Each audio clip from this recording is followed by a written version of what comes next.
গীতার চ্যানেলে আপনাকে স্বাগত। জ্ঞানাঞ্জন শলাকয়া চক্ষুরুন্মীলিতং येन তস্मै শ্রী গুরুবে নমঃ। হে কৃষ্ণ করুণা সিন্ধু দীনবন্ধু জগৎপতে গোপেশ গোপিকাকান্ত রাধাকান্ত নমস্তুতে।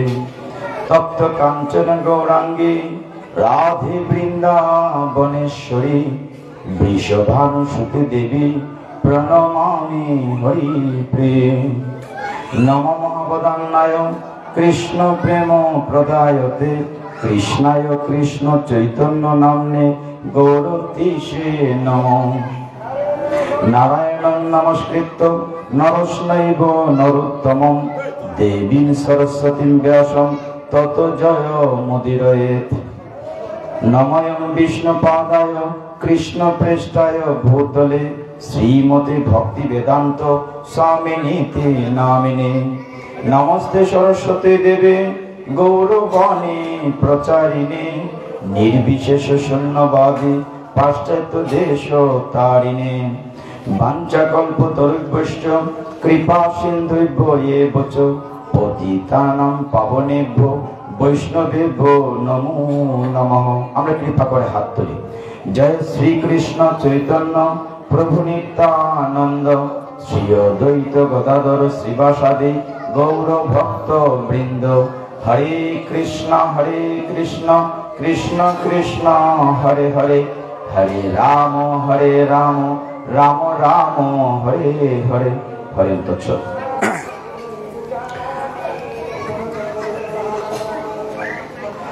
অনাদিরাদি গোবিন্দের পদ্মমুখ নিঃসৃত অমৃত বাণী শ্রীমদ্ ভগবদ গীতা। এখানে যেভাবে লেখা আছে, প্রোগ্রামে লেখা আছে শ্রীমদ্ ভগবদ গীতা পাঠ। আবিধানিক অর্থে গীতা পাঠ মানে কি? To read the Gita, Gita পড়া। কিন্তু শুধু পড়লে তো আমরা বুঝতে পারবো না, বোঝা যাবে অনেক সংস্কৃত বড় বড় কঠিন কঠিন শব্দ। আমি চেষ্টা করব 9:30 প্রায় বাজে, খুব দ্রুততার সাথে গীতার একটি সামিং আপ করতে, যাতে করে আমরা বুঝতে পারি কেন গীতা পাঠ করা দরকার।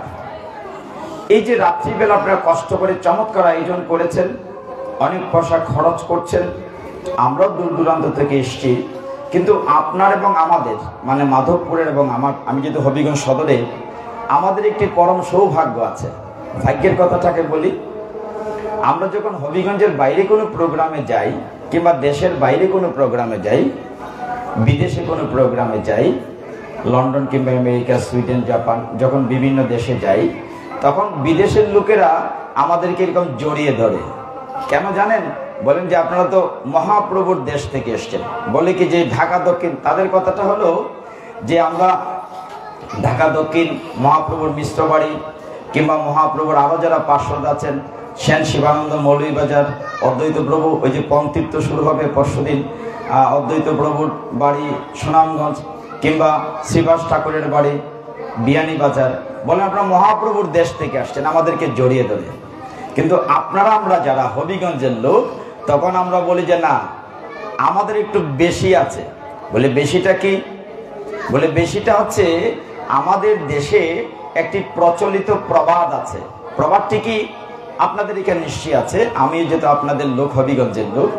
বলে ও বা এটা মামার বাড়ির আবদার, পাইছেন? হয় না মুরব্বী, মামার বাড়ির আবদার। তখন আমরা বলি যে দেখেন, আমরা শুধু সিলেট, বৃহত্তর সিলেটের লোকের না, আমার বাড়ি হবিগঞ্জ, এবং হবিগঞ্জ হচ্ছে কলিযুগ পাবন অবতার মহাপ্রভুর মামার বাড়ি, ঠিক না? বাহুবল, মিরপুর, সচিঅঙ্গন, মহাপ্রভুর মামার বাড়ির লোক। তার মানে আমরা হবিগঞ্জের লোক মানে কি? আমরা মহাপ্রভুর মামার বাড়ির লোক। আর যেই কই মামার বাড়ির লোক এমনিকে আঞ্জামের সেপ্টা করে নেয়। মানে এটা আমাদের একটা বিশাল আনন্দের এবং প্রাপ্তি। দুর্ভাগ্য হলো আমরা অনেকেই নবদ্বীপ, বৃন্দাবন বেড়াতে যাই, দেখতে যাই, কিন্তু আমার বাড়ির কাছে যে মহাপ্রভুর মামার বাড়ি, সেইটা অনেকে দেখতে যায় না। সারা পৃথিবীতে মহাপ্রভুর 2 রকম বিগ্রহ আমরা দেখি, কখনো চাচর কেশ, হাত নিচে, কখনো হাত উপরে, নেড়া মাথা, 2 রকম দেখি না। কিন্তু হবিগঞ্জের মিরপুর বাহুবলে সচিমায়ের কুলে মহাপ্রভু, যারা দেখেছেন সচিমায়ের কুলে মহাপ্রভু, এইরকম বিগ্রহ পৃথিবীর কোথাও নাই। আমি পৃথিবীর প্রায় 20-25টা দেশে দেখে এসেছি, লন্ডন, আমেরিকা, সুইডেন, জাপান, কিন্তু কোথাও এরকম বিগ্রহ নাই। আমাদের ভাগ্য ভালো যে আমরা সকলেই মহাপ্রভুর মামার বাড়ির লোক, অথচ আমাদের মহাপ্রভুকে বহির্বিশ্বে বিক্রি করে অনেক কিছু হচ্ছে, আমরা আমাদের লোককে চিনি না। আমাদের বাড়িতে চৈতন্য ভাগবতে বলা হচ্ছে, নন্দ সুত বলে যারে ভাগবতে পাই, সেই কৃষ্ণ অবতরী চৈতন্য গোসাই। অর্থাৎ যিনি নন্দের পুত্র মানে কৃষ্ণ, তিনি এই যুগে মহাপ্রভুর রূপে এসেছেন, তিনি স্বয়ং ভগবান। কলির জীবকে আমাদেরকে উদ্ধার করার জন্য মহাপ্রভু অনেক ত্যাগ করেছেন। শুনলে বিস্মিত হবেন, মহাপ্রভুর কথা বলে যাচ্ছি কেন, শুরু করছি কেন, মহাপ্রভু যদি আজকে থেকে 536 বছর পূর্বে পৃথিবীতে না আসতেন, আমাদের সনাতন ধর্মই থাকতো না। যখন মহাপ্রভু জন্ম নিয়েছেন, আবির্ভূত হয়েছেন পৃথিবীতে, তখন খুব ছোট মার্গ ছিল, মানে দলে যাত যায়, উচ্চ বর্ণ নিম্ন বর্ণ সাংঘাতিক ছিল মহাপ্রভুর সময়ে। উচ্চ বর্ণের কেউ যদি জল নিয়ে যেত, নিম্ন বর্ণের কারো ছায়া পড়লে জল ফেলে দিতে হতো। সাধারণ লোকে গীতা পাঠ দূরের তা, গীতা ধরতে দিত না। মহিলারা গীতা শুনলে কানের ভিতরে গরম ঘি ঢেলে প্রায়শ্চিত্ত করতে হতো। মহাপ্রভুর পাঠশালা স্মার্ত ব্রাহ্মণরা পুড়িয়ে দিয়েছিল। স্মার্ত ব্রাহ্মণরা মহাপ্রভুর নাম কীর্তনের বিরুদ্ধে কাজীর কাছে নালিশ করে মৃদঙ্গ ভেঙে দিয়েছিল। সেই মহাপ্রভু আচণ্ডালে প্রেম বিলানোর জন্য এই যে আমরা এক পঙ্গতে বসে খিচুড়ি খাই, এটা মহাপ্রভু আবিষ্কার করেছেন। কে উঁচু কে নিচু সব একাকার করে দিয়েছেন, জগাই মাদায় উদ্ধার করেছেন। এই মৃদঙ্গ এটিও মহাপ্রভুর আবিষ্কার। আমরা অনেকেই জানি না, কাজীর বিরুদ্ধে যখন মৃদঙ্গ ভেঙে দিয়েছিল, তখন মহাপ্রভু নদিয়া নবদ্বীপের সবাইকে নিয়ে মশাল মিছিল করেছিলেন। অনেকেই রাজনীতির নেতা এখানে আছেন, কিন্তু মশাল মিছিলের প্রবর্তক মহাপ্রভু, তিনি শুরু করেছিলেন অন্যায়ের বিরুদ্ধে প্রতিবাদ করে। তো সেই মহাপ্রভুর যেহেতু আমরা মামার বাড়ির লোক, আমরা কিছুটা সময় ধৈর্য সহকারে শুনবো। এটি মামার বাড়ির আবদার আপনাদের চরণে, হরি বল। তাহলে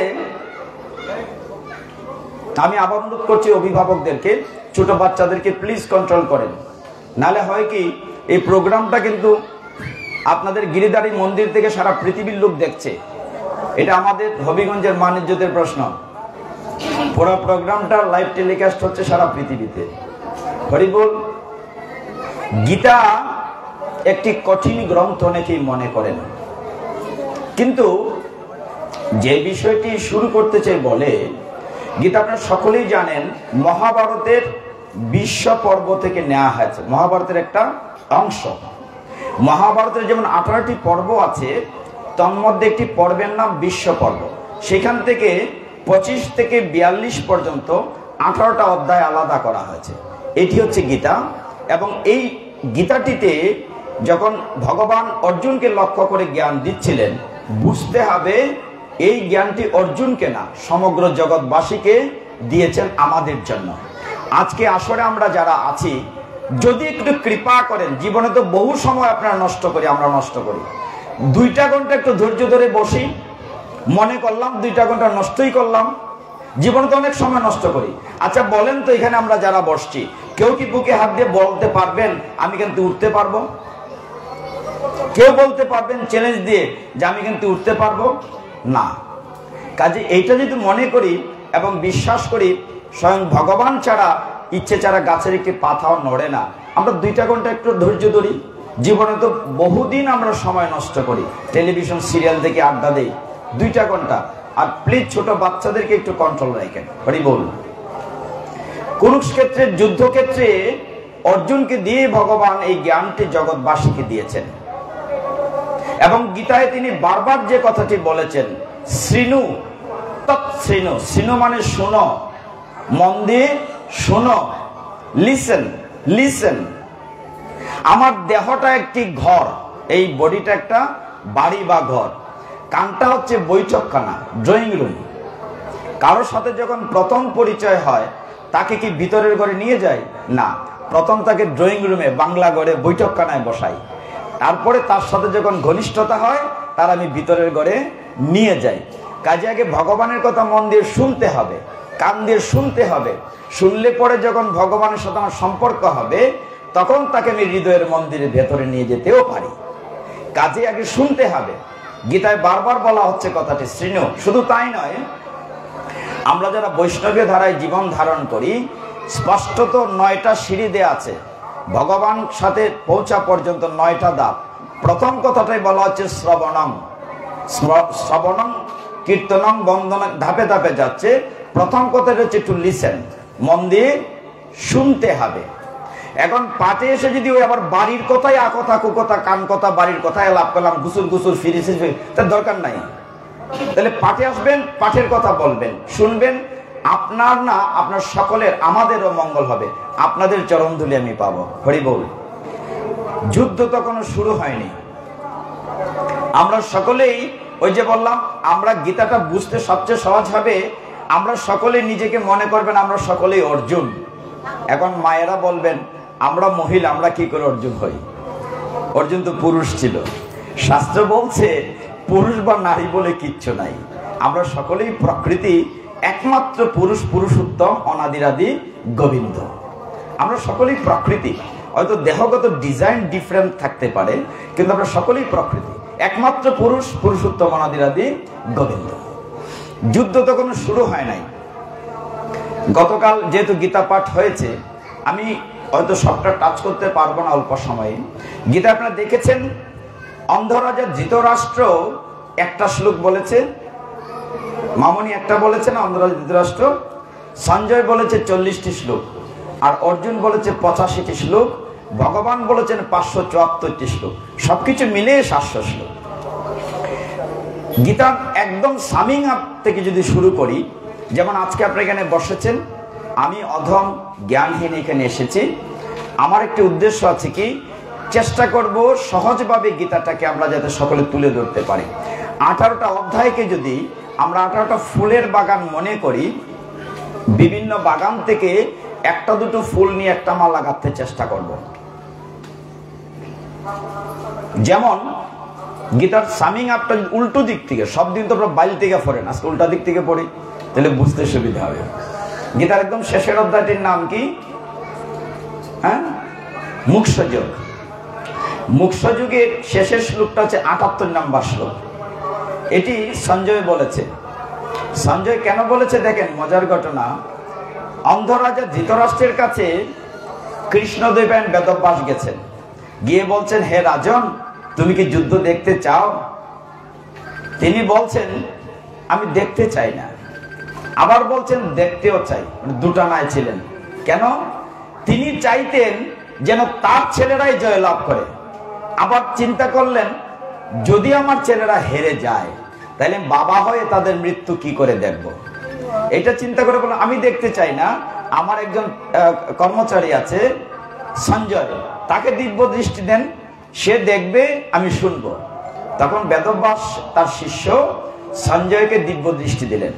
সঞ্জয় হস্তিনাপুরে বসে 1000 মাইল দূরের কুরুক্ষেত্র যুদ্ধ দেখেছে, রাজাকে বলেছে। এইটাই গীতা। কিভাবে বলেছে? বিদেশে খেলা দেখি না, টেলিভিশনে ফুটবল খেলা হয়, ক্রিকেট খেলা হয়, আমরা ঘরে বসে দেখি, স্যাটেলাইটের মাধ্যমে ওই যে সরাসরি দেখি, ঠিক ওই রকম। এখন সেই সঞ্জয়কে ধৃতরাষ্ট্র জিজ্ঞাসা করছে, যুদ্ধ তো কোনো শুরু হয় নাই, আমরা সকলেই কুরুক্ষেত্রে আছি বুঝার জন্য। সঞ্জয়কে জিজ্ঞাসা করছে, হে সঞ্জয়, বলো তো এই যুদ্ধে কারা জিতবে? মানে অগ্রিম জানতে চাইছে। আমরা অনেক সময় বলি না যে খেলা শুরু হয়েছে, ব্রাজিল জিতবে না আর্জেন্টিনা জিতবে, এটা আগে জানলে ভালো লাগে।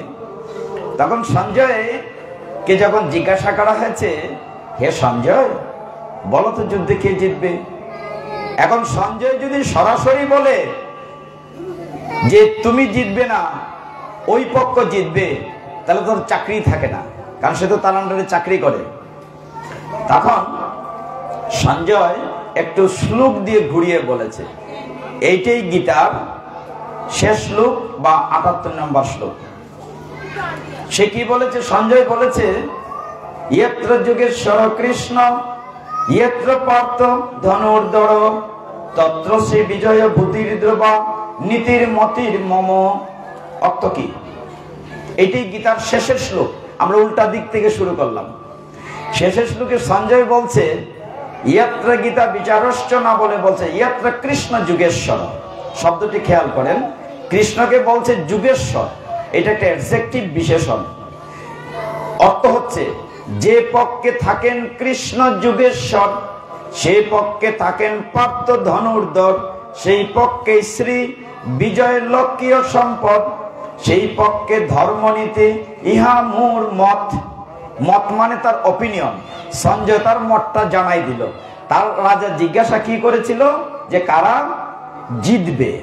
সঞ্জয় বলছে যে পক্ষে থাকেন কৃষ্ণ যুগেশ্বর, যে পক্ষে থাকেন পার্থ ধনুর্ধর, সেই পক্ষেই শ্রী বিজয় লক্ষ্মী সম্পদ ধর্ম ইহা মূর মত।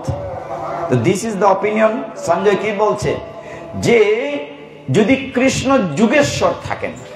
আচ্ছা, গীতা যে আমরা পড়ি, অনেকেই জ্ঞানী, কেন সকলে আমার চেয়ে জ্ঞানী, অনেকেই বলেন গীতা নাকি আমাদের জীবন ব্যবস্থা, কমপ্লিট কোড অফ লাইফ, পূর্ণাঙ্গ জীবন ব্যবস্থা।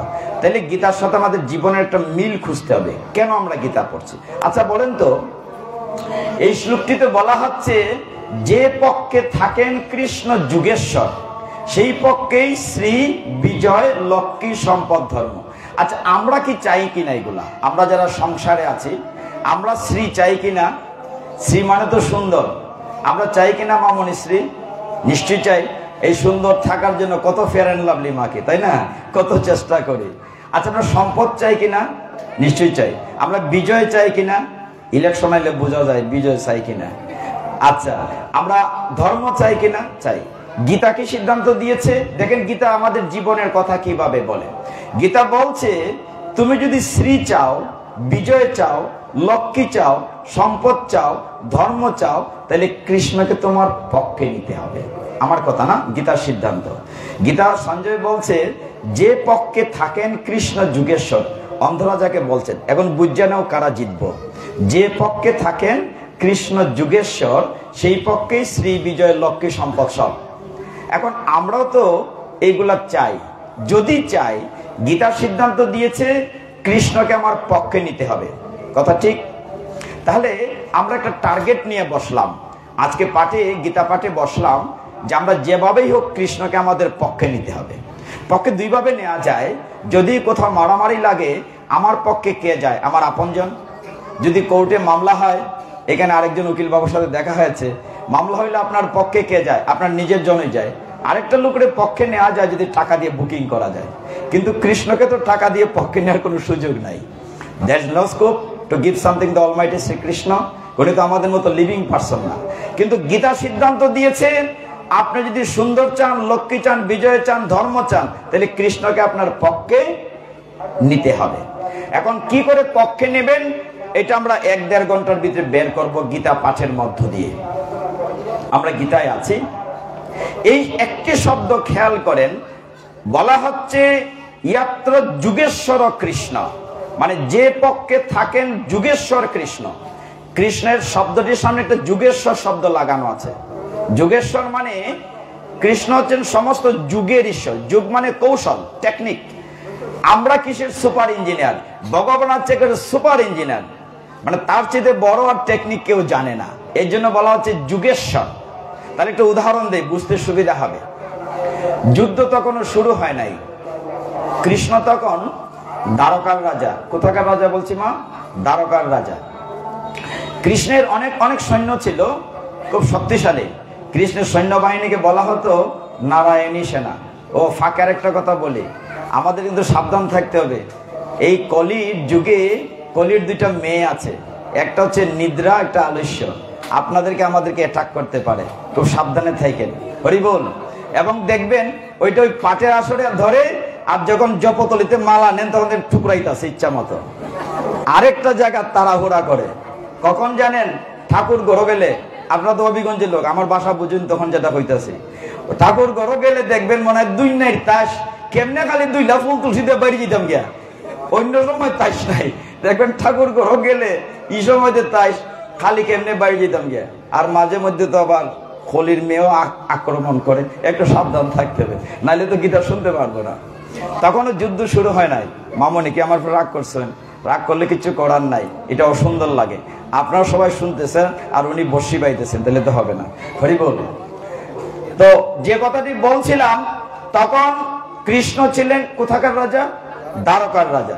আমি কেন জিজ্ঞাসা করছি জানেন? আপনাদেরকে সজাগ রাখার জন্য। রেসপন্স যদি আসে বোঝা যাবে আপনাদের ঘুম আসে নাই। তাইলে একটা কথা বলি, মজার একটা অভিজ্ঞতা বলি। গত বৎসর গেছিলাম চাতল পার, মেঘনা নদীর তীরে, অনেক দূর, ব্রাহ্মণবাড়ি, ওই নাসিরনগর বোধহয় পড়ছে, চাতল পার। তো চাতল পার এখানে তো মাত্র কয়জন? চাতল পার পাঠে উৎসবে 10 থেকে 15,000 ভক্ত, ওইদিকে প্রচন্ড ভক্ত হয়। বৃষ্টির রাত্র, কুয়াশা বৃষ্টির মতো পড়ছে, বৃষ্টির রাত্র না, কুয়াশার রাত্র, মানে বৃষ্টির মতো কুয়াশা পড়ছে, এত অন্ধকার শীতের রাত্র। তো সেখানে অনেক ভক্ত আছেন, বড় মাঠ। তো 1-2 জন মাতাজিকে হয়তো কলির মেয়ে আক্রমণ করেছে। তখন একজন মাতাজি কোনা থেকে বলছেন, মানে আমার দিকে তাকাচ্ছেন আর বলছেন, হ্যাঁ হ্যাঁ কমলার মা, হ্যাঁ, মানে বাড়ি যাবে, ঘুম ধরছে, হ্যাঁ হ্যাঁ কমলার মা। আবার আমার দিকে চাইতেছেন, আমি দেখি নিজে তো যাইবো কমলার মারও লইয়া যাইব, আমার তো আপত্তি আছে না, উনি যাক যাক। দেখা যায় কোনা থেকে হ্যাঁ হ্যাঁ কমলার মা, আবার আমার দিকে চাইতেছে, কি জানি না, আমার বেটা দেখে তো যেতে ভালো আছে, কমলার মারও লইয়া জায়গা। তো এইটা একটু সাবধান থাকতে হবে, যাতে কিছুক্ষণ সময় আমরা থাকি। গোবিন্দের চরণে প্রথমে আমি ক্ষমা চেয়ে নিচ্ছি, 2টা ঘন্টা সময় দিই, কত সময় নষ্ট করি। যুদ্ধ তো কোনো শুরু হয় নাই। কৃষ্ণ দ্বারকার রাজা ঘোষণা দিলেন, খুব মন দিয়ে খেয়াল করতে হবে। ভগবানকে বলা হচ্ছে যুগেশ্বর, এই শব্দটা বোঝানোর জন্য বলছে। কেন তাকে যুগেশ্বর বলা হচ্ছে?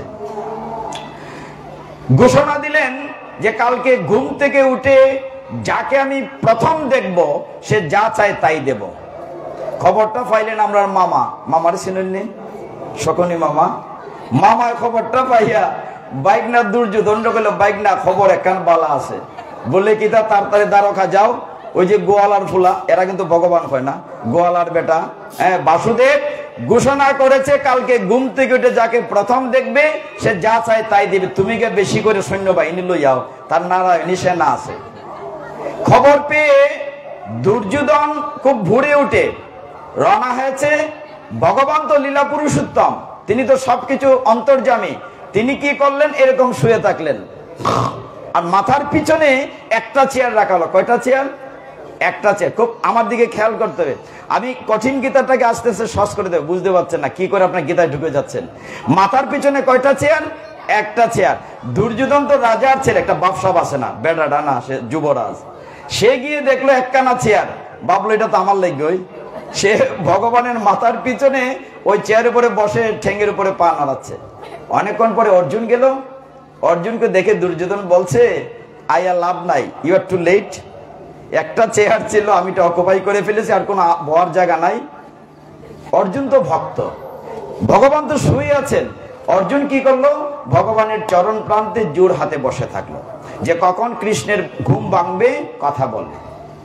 ভগবান তো সব জানেন কি হচ্ছে।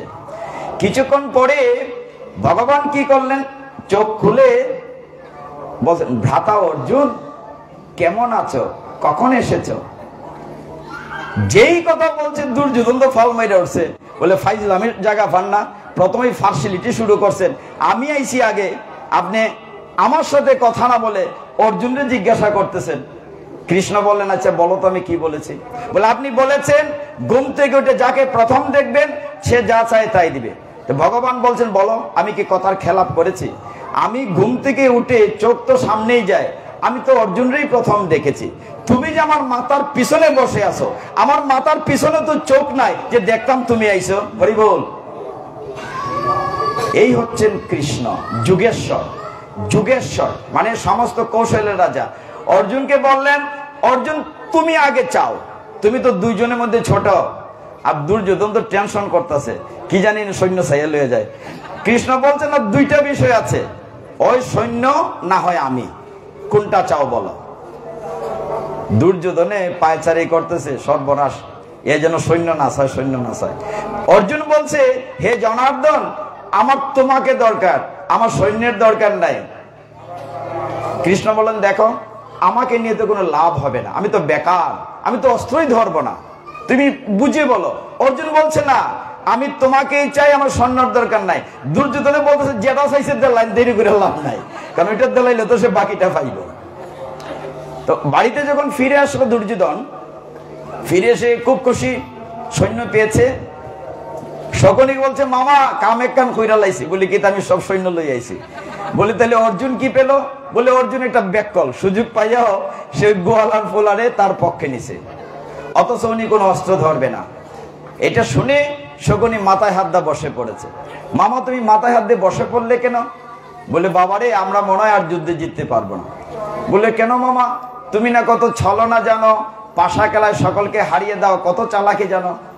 শকুনি বলছেন যে আমি কি ছল জানি, আমার চেয়ে 1000 গুণ 1,00,000 গুণ ছল জানে ওই গোয়ালার ফুলা বাসুদেব, তার কাছে আমি কিচ্ছুই না। হরি বল। এই হচ্ছেন ভগবান। এই জন্য শেষের শ্লোকটাতে বলা হচ্ছে ইয়াত্র যুগেশ্বর কৃষ্ণ, তিনি যুগের ঈশ্বর, সমস্ত টেকনিকের মহারাজা ভগবান। আমাদের জীবন প্রণালী ভগবানকে বলা হচ্ছে সুপার রাইটার এন্ড ডাইরেক্টর। আমাদের সকলের জীবনী নাটক তিনি লিখে রেখেছেন, তারপরে কি হবে উনি সব জানেন, উনি পরিচালনা করছেন। আমরা কিছুদিনের জন্য পৃথিবীতে কেউ মা, কেউ মেয়ে, কেউ ছেলে, কেউ বাবা সেজে অভিনয় করছি, নাটক শেষ, গেট আউট। আমরা একটা ভাড়াটিয়া বাড়িতে আছি, যখন ভালো লাগবে না মালিকের বলবে গেট আউট, কিছুদিনের জন্য আছি। এই ক্ষেত্রে যুদ্ধ যখন শুরু হলো, হয় নাই তখন অর্জুন কৃষ্ণকে পেল। কৃষ্ণ হচ্ছেন অর্জুনের গাড়ির ড্রাইভার, ঠিক আছে, রথের সারথি। তার ভিতরেও কিছুটা অহং আছে যে আমি তো রাজার ছেলে, আর কৃষ্ণ আমার গাড়ি দেয়, রথখানা নিয়ে যাও মাঝখানে, দেখি কার সাথে যুদ্ধ করতে আসছি। এইভাবে শুরু হয়। দেখেন কৃষ্ণ যে যুগেশ্বর, এইখানেও প্রমাণ দিয়েছেন। মনে করেন এই আঙ্গিনাটা এখানে খালি আছে, এইখানেও খালি আছে, যে কোনো জায়গায় মানুষ বসতে পারবে। কুরুক্ষেত্রের যুদ্ধক্ষেত্রে এত বড় 96 মাইল ক্রুশ, বিশাল জায়গা, প্রায় 39 লক্ষ সৈন্য ছিল, 18 অক্ষহিনী। কিন্তু ভগবান কি করলেন, যখন অর্জুন বললেন রথখানা নিয়ে মাঝখানে রাখো, আমি দেখি কার সাথে যুদ্ধ করতে এসেছি, ভগবান এমন একটি জায়গায় রথটি রাখলেন, এই জায়গাটা বুঝতে হবে। এমন জায়গায় রথখানা রাখলেন, অর্জুন চোখ খুলেই দেখে তার সামনে তার দাদা মশাই বিশ্বদেব। যে বুড়া মানুষটা খুলে পিঠে করে মানুষ করেছে, সেই বিশ্বদেব তার চোখের সামনে। দেখে তার টিচার, অস্ত্রগুরু, উইপন টিচার দ্রোণাচার্য, দেখে তার কুলগুরু কৃপাচার্য, দেখে তার শ্বশুর সম্বন্ধী, এইগুলা দেখে হাত পা কাঁপতে শুরু করছে, শরীর ঘামতে শুরু করেছে, জিহ্বা শুকিয়ে গিয়েছে, পিঠ থেকে ধনু পড়ে গিয়েছে, রথের উপর বসে পড়েছে। হে কৃষ্ণ, আমি যুদ্ধ করব না, ফিরে চলো। কিভাবে শুরু হচ্ছে গীতাটা দেখেন। বলছে আমি যুদ্ধ করব না, কেন? আমি আত্মীয় হত্যা করে রাজ্য সুখ চাই না, প্রয়োজনে ভিক্ষা করে জীবিকা নির্বাহ করব। কৃষ্ণ বলেন, তুমি না ক্ষত্রিয়, ওঠো, ওঠো, যুদ্ধ করো, অন্যায়ের বিরুদ্ধে, অসত্যের বিরুদ্ধে, অধর্মের বিরুদ্ধে। প্রথম অধ্যায় অর্জুন বিষাদ যুগে কৃষ্ণ একটি শ্লোকও বলেন নাই, দ্বিতীয় অধ্যায় থেকে বলতে শুরু করেছেন। অর্জুন বলছে আমি যুদ্ধ করব না, কেন? আমি যদি যুদ্ধ করি পুরুষরা সব মরে যাবে, পুরুষরা মরে গেলে মহিলারা বিধবা হবে, মহিলারা বিধবা হলে বেবিচারিণী হবে, বেবিচারিণী হলে শঙ্কর সন্তান জন্ম নেবে, শঙ্কর সন্তান জন্ম নিলে এই শঙ্কর সন্তান দ্বারা সঠিক পিণ্ডদান হবে না, উত্তর পুরুষ উদ্ধার পাবে না। অর্জুনের কথা যুক্তি আছে। ভগবান বলেন, অর্জুন তুমি কথাগুলো বলছো জ্ঞানীর মতো, কাজটি করছো মূর্খের মতো। আর তুমি মারার কে? আমি তো সব মেরে রেখেছি, তুমি তো উপলক্ষ মাত্র, তুমি তো মারতে পারো না। আর তুমি যদি মারো, দ্বিতীয় অধ্যায় ভগবান শুরু করেছেন এইভাবে, অসুচান অন্নাসুচাস্তাং প্রজ্ঞাবাদংশ ভাষসে গতাশুনশ্চ নান অনুসূচান্তি পণ্ডিতা। হে অর্জুন, একজন প্রকৃত পণ্ডিত ব্যক্তি কখনো অনুসূচনা করে না কে এলো আর কে গেল। উঠো তুমি। বলছেন উত্তিষ্ঠত পরন্তপ ক্লৈব্যং মাসমগম, দ্বিতীয় অধ্যায় 3 নম্বর শ্লোকে, ক্লৈব্যং মাসমগম, তুমি কি ক্লিব, তুমি কি নপুংসক, তুমি কি গুরুমা, অনেকটা এরকম। উঠো তুমি, উঠো, যুদ্ধ করো, উত্তিষ্ঠত পরন্তপ। অর্জুন বলছে না, আমি যুদ্ধ করব, আমি আত্মহত্যা করে পাপের ভাগী হতে পারবো না। ভগবান বলছেন তুমি যদি মারো বা কাটো, দেহটাকে মারবে, আত্মাকে তো মারতে পারবে না। আত্মা তো অবিনশ্বর, দ্বিতীয় অধ্যায় সাংখ্যযোগ 23 নং শ্লোকে ভগবান বলছেন, ন এনম চিন্দন্তি শস্ত্রাণি ন এনম দহতি পাবকহ ন চৈনম ক্লেদয়ন্তপ ন সুষয়তি মারুতহ। অর্থ কি? ভগবান বলছেন আত্মাকে অস্ত্র দিয়ে কাটা যায় না। ন এনম চিন্দন্তি শস্ত্রাণি ন এনম দহতি পাবক। পাবক মানে আগুন। আগুনে পোড়ানো যায় না, জলে ভিজানো যায় না, বাতাসে ওড়ানো যায় না। আত্মাটি কেমন? ভগবান বলছেন 22 নম্বর শ্লোকে, বাসাংসি জীর্ণানি যথা বিহায় নবানি গৃহ্ণাতি নরূপরানি তথা শরীরানি বিহায় জীর্ণান্য অন্যানি সংঘাতি নবানি দেহি। ঠিক আছে মামনি? তো বলছেন বাসাংসি জীর্ণানি, বাসাংসি মানে বস্ত্র। বস্ত্র যখন পুরনো হয় আমরা ফেলে দেই, নতুন বস্ত্র পরি। আত্মা তেমনি দেহটা যখন ভাল লাগে না, এটা ছেড়ে দিয়ে নতুন দেহ ধারণ করে। এটা অনেকটা এই পাখির খাঁচার মতো। এই দেহটা যেটা খাঁচা হয়, এইখানে পাখিটি ধুকধুক করছে, কিন্তু দুর্ভাগ্যজনক সত্য হলো আমরা সবসময় খাঁচা নিয়ে ব্যস্ত, পাখির খবর রাখি না। একটা উদাহরণ দিয়ে বুঝতে পারবেন। এই দেহটার জন্য প্রতিদিন কত খরচ করি, স্নো পাউডার আলতা না খালি চর্বচেষ্য লেজ্জ পেয়ে যত ধরনের খাবার খাই দেহটা ঠিক রাখার জন্যই তো। কিন্তু এই যে এখানে পাখিটি বসে আছে, তার খাবার কিন্তু চর্বচেষ্য লেজ্জ পেও না। তার খাবার হচ্ছে গীতা, ভাগবত, ভক্ত সঙ্গ, কৃষ্ণের গুণ কীর্তন, সেটা তার খাবার। এর খবর আমরা রাখি কয়জনে? আমরা তো মনে করি দেহটাকেই আমার দেহ। এই জায়গাটি দ্বিতীয় অধ্যায় সাংখ্যযোগে ভগবান বুঝিয়েছেন, আমার মূল পরিচয় আমি দেহ না, আমার আত্মা। এই দেহটা নশ্বর, এটি পঞ্চভূতে তৈরি, ক্ষিতীয় পতেজ মরুদ্ভূম, মরলে পরে পাখিটা যখন বের হয়ে যাবে এই দেহর 1 পয়সার মূল্য নাই। যতই সোনো পাউডার লাগাই কোনো কাম দিবে না, এটা শ্মশানে পুড়ে ছাই করে দেবে। তা অথচ আমরা খাঁচা নিয়ে ব্যস্ত। ওই সেটাই বলছিলাম, একটা গল্প বলি বুঝতে সুবিধা হবে। আমরা শুধু খাঁচার যত্ন করি, পাখির যত্ন করি না। এই জায়গাটার নাম কি? নোয়াগাঁও। মনে করেন এই নোয়াগাঁওয়ে একটা পরিবার আছে। এই পরিবারে কয়েকজন ভাই, ছোট ভাইয়ের জন্য সম্বন্ধ খুঁজতে যাওয়া হয়েছে। পাশের গ্রাম থেকে একটি সুকন্যা খুঁজে নেওয়া হয়েছে। ওই মেয়েটি বিয়ের আগে একটি পাখি পুষত, ময়না পাখি, সুন্দর একটি খাঁচা, এরকম স্টিলের রূপার খাঁচা, চকচক চকচক করে। এই খাঁচার ভিতরে একটি পাখি পুষত। এখন মেয়েটি বিয়ের আগ থেকেই পাখিটিকে খুব আদর যত্ন করে বড় করছে। এখন বিয়ের পর তো রেখে আসতে পারে না, খুব আদর করে ওইটা শ্বশুর বাড়িতে নিয়ে আসছে। শ্বশুর বাড়িতে এসেও ওই পাখির যত্ন করে, খাঁচার যত্ন করে, সংসারও করে। কিছুদিন পরে এই ছোট বৌমার ভাইয়ের বিয়ের ঠিক হয়েছে। এখন তো বাবার বাড়িতে যেতে হবে, এটাকে নাইয়র বলে তো, তাই না? নাইয়র যাবে।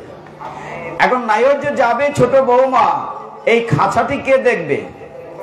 ওটা দেখতে হবে না? ওদের সংসারে যে বড় বউ ছিল, জাল বলে না, জালি তো বলে, বর্দি, বর্দিকে বলছে, দিদি আমি যে যাব ভাইয়ের বিয়েতে, আমার খাঁচাটি কে দেখবে? তো দিদি বলছে, তুই চিন্তা করিস না, আমি তোর খাঁচাটি দেখে রাখবো। তো ছোট বৌমা বলছে, দিদি সত্যি তুমি দেখে রাখবে তো? বলে, তুই কোনো চিন্তা করিস না, আমি তোমার খাঁচার যত্ন করব। সে রেডি হয়েছে, বাবার বাড়িতে নাইয়র যাবে। আবার উঠান থেকে ঘুরে এসছে, এসে বলছে, ও দিদি তুমি আমার খাঁচাটি দেখবে তো? বলছে, তুই কোনো চিন্তা করিস না, আমি তোর খাঁচাটি দেখব। যখন নিশ্চিন্ত হয়েছে, তখন ছোট বৌমা নাইয়র গিয়েছেন। ভাইয়ের বিয়ে হলো, অনেকদিন নাইয়র করে আছেন। এইদিকে বড় বৌমা কি শুনেছে, যে দিদি তুমি আমার খাঁচাটি দেখবে তো? বলছে, আমি দেখবো, তুই কিন চিন্তা কর। প্রতিদিন খাঁচাটি সে ঘষে, হ্যাঁ, শিরিষ কাগজ দিয়ে স্প্রে করে পরিষ্কার রাখে, চকচক রাখছে। কতদিন পরে যখন ছোট বৌমা ফিরে এসছে, দূর থেকে দেখছে আঙ্গিনাতে খাঁচাটি রোদ পড়ে ঝিলিক মারছে। সে খুব খুশি, তার খাঁচাটি দেখা যাচ্ছে আঙ্গিনাতে। দৌড়ে এসে দেখছে খাঁচাটি চমৎকার আছে, কিন্তু ভিতরে পাখিটি নেই। গিয়ে বলছে, ও দিদি তুমি কি করেছো? বলে, কেন কেন? খাঁচা দেখ কত সুন্দর আছে। তুই না বললি খাঁচাটি খেয়াল রাখতে, আমি তো খাঁচার খেয়াল রেখেছি। বলে ভিতরে ভিতরে কি জিনিস একটা ছিল, মরেছে, ফেলে দিয়েছি।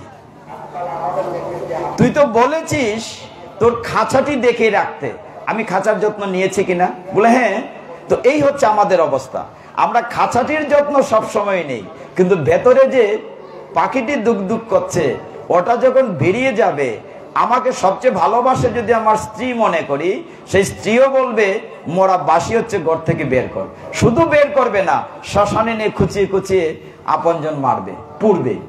তার মানে খাঁচাটি, আমাদের দেহটি দুটি রকম, একটা স্থূল দেহ, একটা সূক্ষ্ম দেহ। স্থূল দেহ হচ্ছে পঞ্চভূত তৈরি, ক্ষিতীয় পতেজ মরদ্ভূম, মাটি জল আকাশ বাতাস আগুন। এটি যখন পাখিটি বেরিয়ে যাচ্ছে আত্মা, তখন সেটা ছালি মাটির তল হয়ে যাচ্ছে, পঞ্চভূতে বিলীন হয়ে যায়। আর সূক্ষ্ম দেহ হচ্ছে মন বুদ্ধি অহংকার।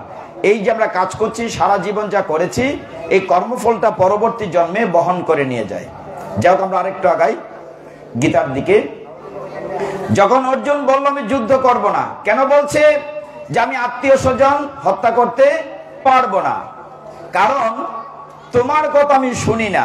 অর্জুনের ভাবটা, আমি তো রাজার ছেলে, তুমি আমার গাড়ির ড্রাইভার, তোমার কথা আমি শুনি না।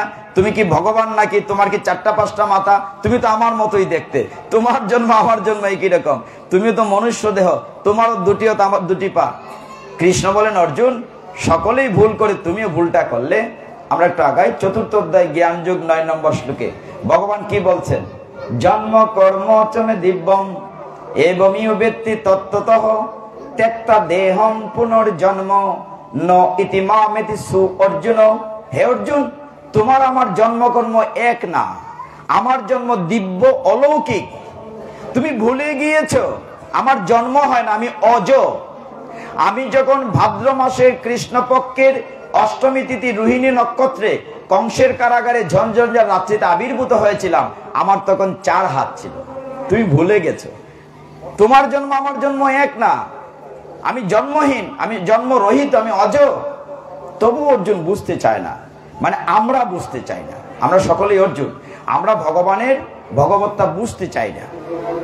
আরো কিছুক্ষণ পরে আমরা একটু আগাই, 6ষ্ঠ অধ্যায় 7ম অধ্যায়। 7ম অধ্যায়ের নাম কি? জ্ঞান বিজ্ঞান যোগ। আমি একটু ড্রপ দিয়ে যাচ্ছি, সময় কুলানো যাবে না। 7ম অধ্যায়ের জ্ঞান বিজ্ঞান যুগে 14 নম্বর শ্লোকে ভগবান অর্জুনকে বুঝাচ্ছেন যুদ্ধের কথা, কিন্তু ওই শ্লোকটিতে একটা লাইন আছে চমৎকার। ভগবান বলছেন, দৈবী হেষ গুণময়ী মম মায়া দূরত্বয়া। অর্থ কি? অর্থ হচ্ছে আমার মায়া কাটানো কঠিন। অর্জুন এই যেমন পয়েন্ট পেয়েছে একটা, বলছে তুমি না বলেছো গীতায় যে মায়া কাটানো কঠিন, তাইলে আমার আত্মীয়কে কি করে মারি? কথাটা যুক্তি আছে।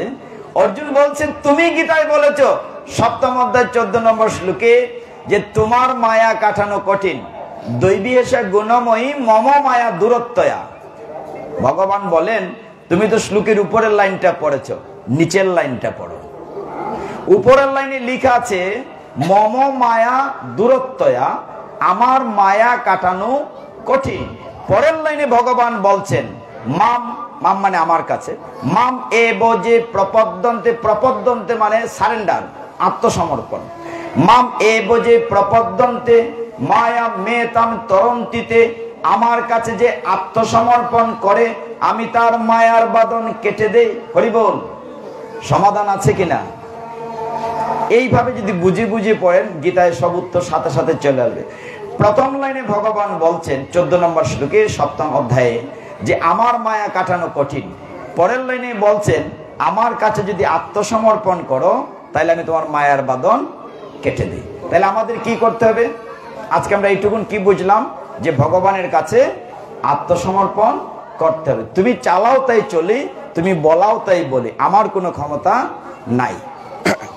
আরেকটু পরে 8ম অধ্যায় অক্ষর ব্রহ্মযুগ, আরেকটু আগাই 9ম অধ্যায় রাজবিদ্যা রাজগুহ্য যুগ। অর্জুন এই অধ্যায়টি শুরু করেছেন এইভাবে, বলছেন যে এই জ্ঞানটি অর্জুন আমি তোমাকে দিচ্ছি। কেন? যে এই জ্ঞানটি রাজবিদ্যা, গোপন জ্ঞান, গুহ্য যুগ, সবাইকে দিচ্ছি না, তুমি ধারণ করতে পারবে তাই দিচ্ছি। তুমি হচ্ছে অনঅসোয়া, মানে তোমার ভিতরে কোনো হিংসা নাই, ঈর্ষা নাই, জিলাস নাই, এই জন্য তোমাকে দিচ্ছি।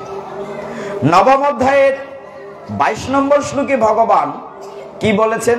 অর্জুন যেন আমাদের পক্ষ হয়ে ভগবানের সাথে ক্রস করছিল। বুঝতে হবে এরকম, আপনারা যে নিয়মিত গীতা পড়েন শুরুতে কি বলেন? যে সর্ব উপনিষদ গাবদুগ্ধা গোপালানন্দন পার্থবর্ষ, বলেন না এরকম মঙ্গলাচরণে? মানে আমাদের সমস্ত পুরাণ বেদ উপনিষদ নির্যাস করে একটি গাভীরূপ গীতাকে তৈরি করা হচ্ছে। মনে করেন এই গাভীটির দুগ্ধ দোহন করাচ্ছে কৃষ্ণ, আর বাছুর হচ্ছে অর্জুন। সে বানে গুতা দিচ্ছে আর দুধ পড়ছে অমৃত, গীতা। এখন অর্জুনে প্রশ্ন করছে, মানে কি? বানে গুতা দিচ্ছে আমাদের জন্য, বুঝতে হবে জগৎবাসীর জন্য। অর্জুন বলছে তাহলে আমাদের কেমন করে জীবন যাপন করতে হবে? নবম অধ্যায়ের 22 নং শ্লোকে ভগবান উত্তর দিয়েছেন, অনন্য চিন্তয়ান্ত মাম যে জনা পর্যুপাসতে তেষামে নিত্যই অভিযুক্তানাম যোগক্ষেমং বহামিয়াহাম। অর্থ কি?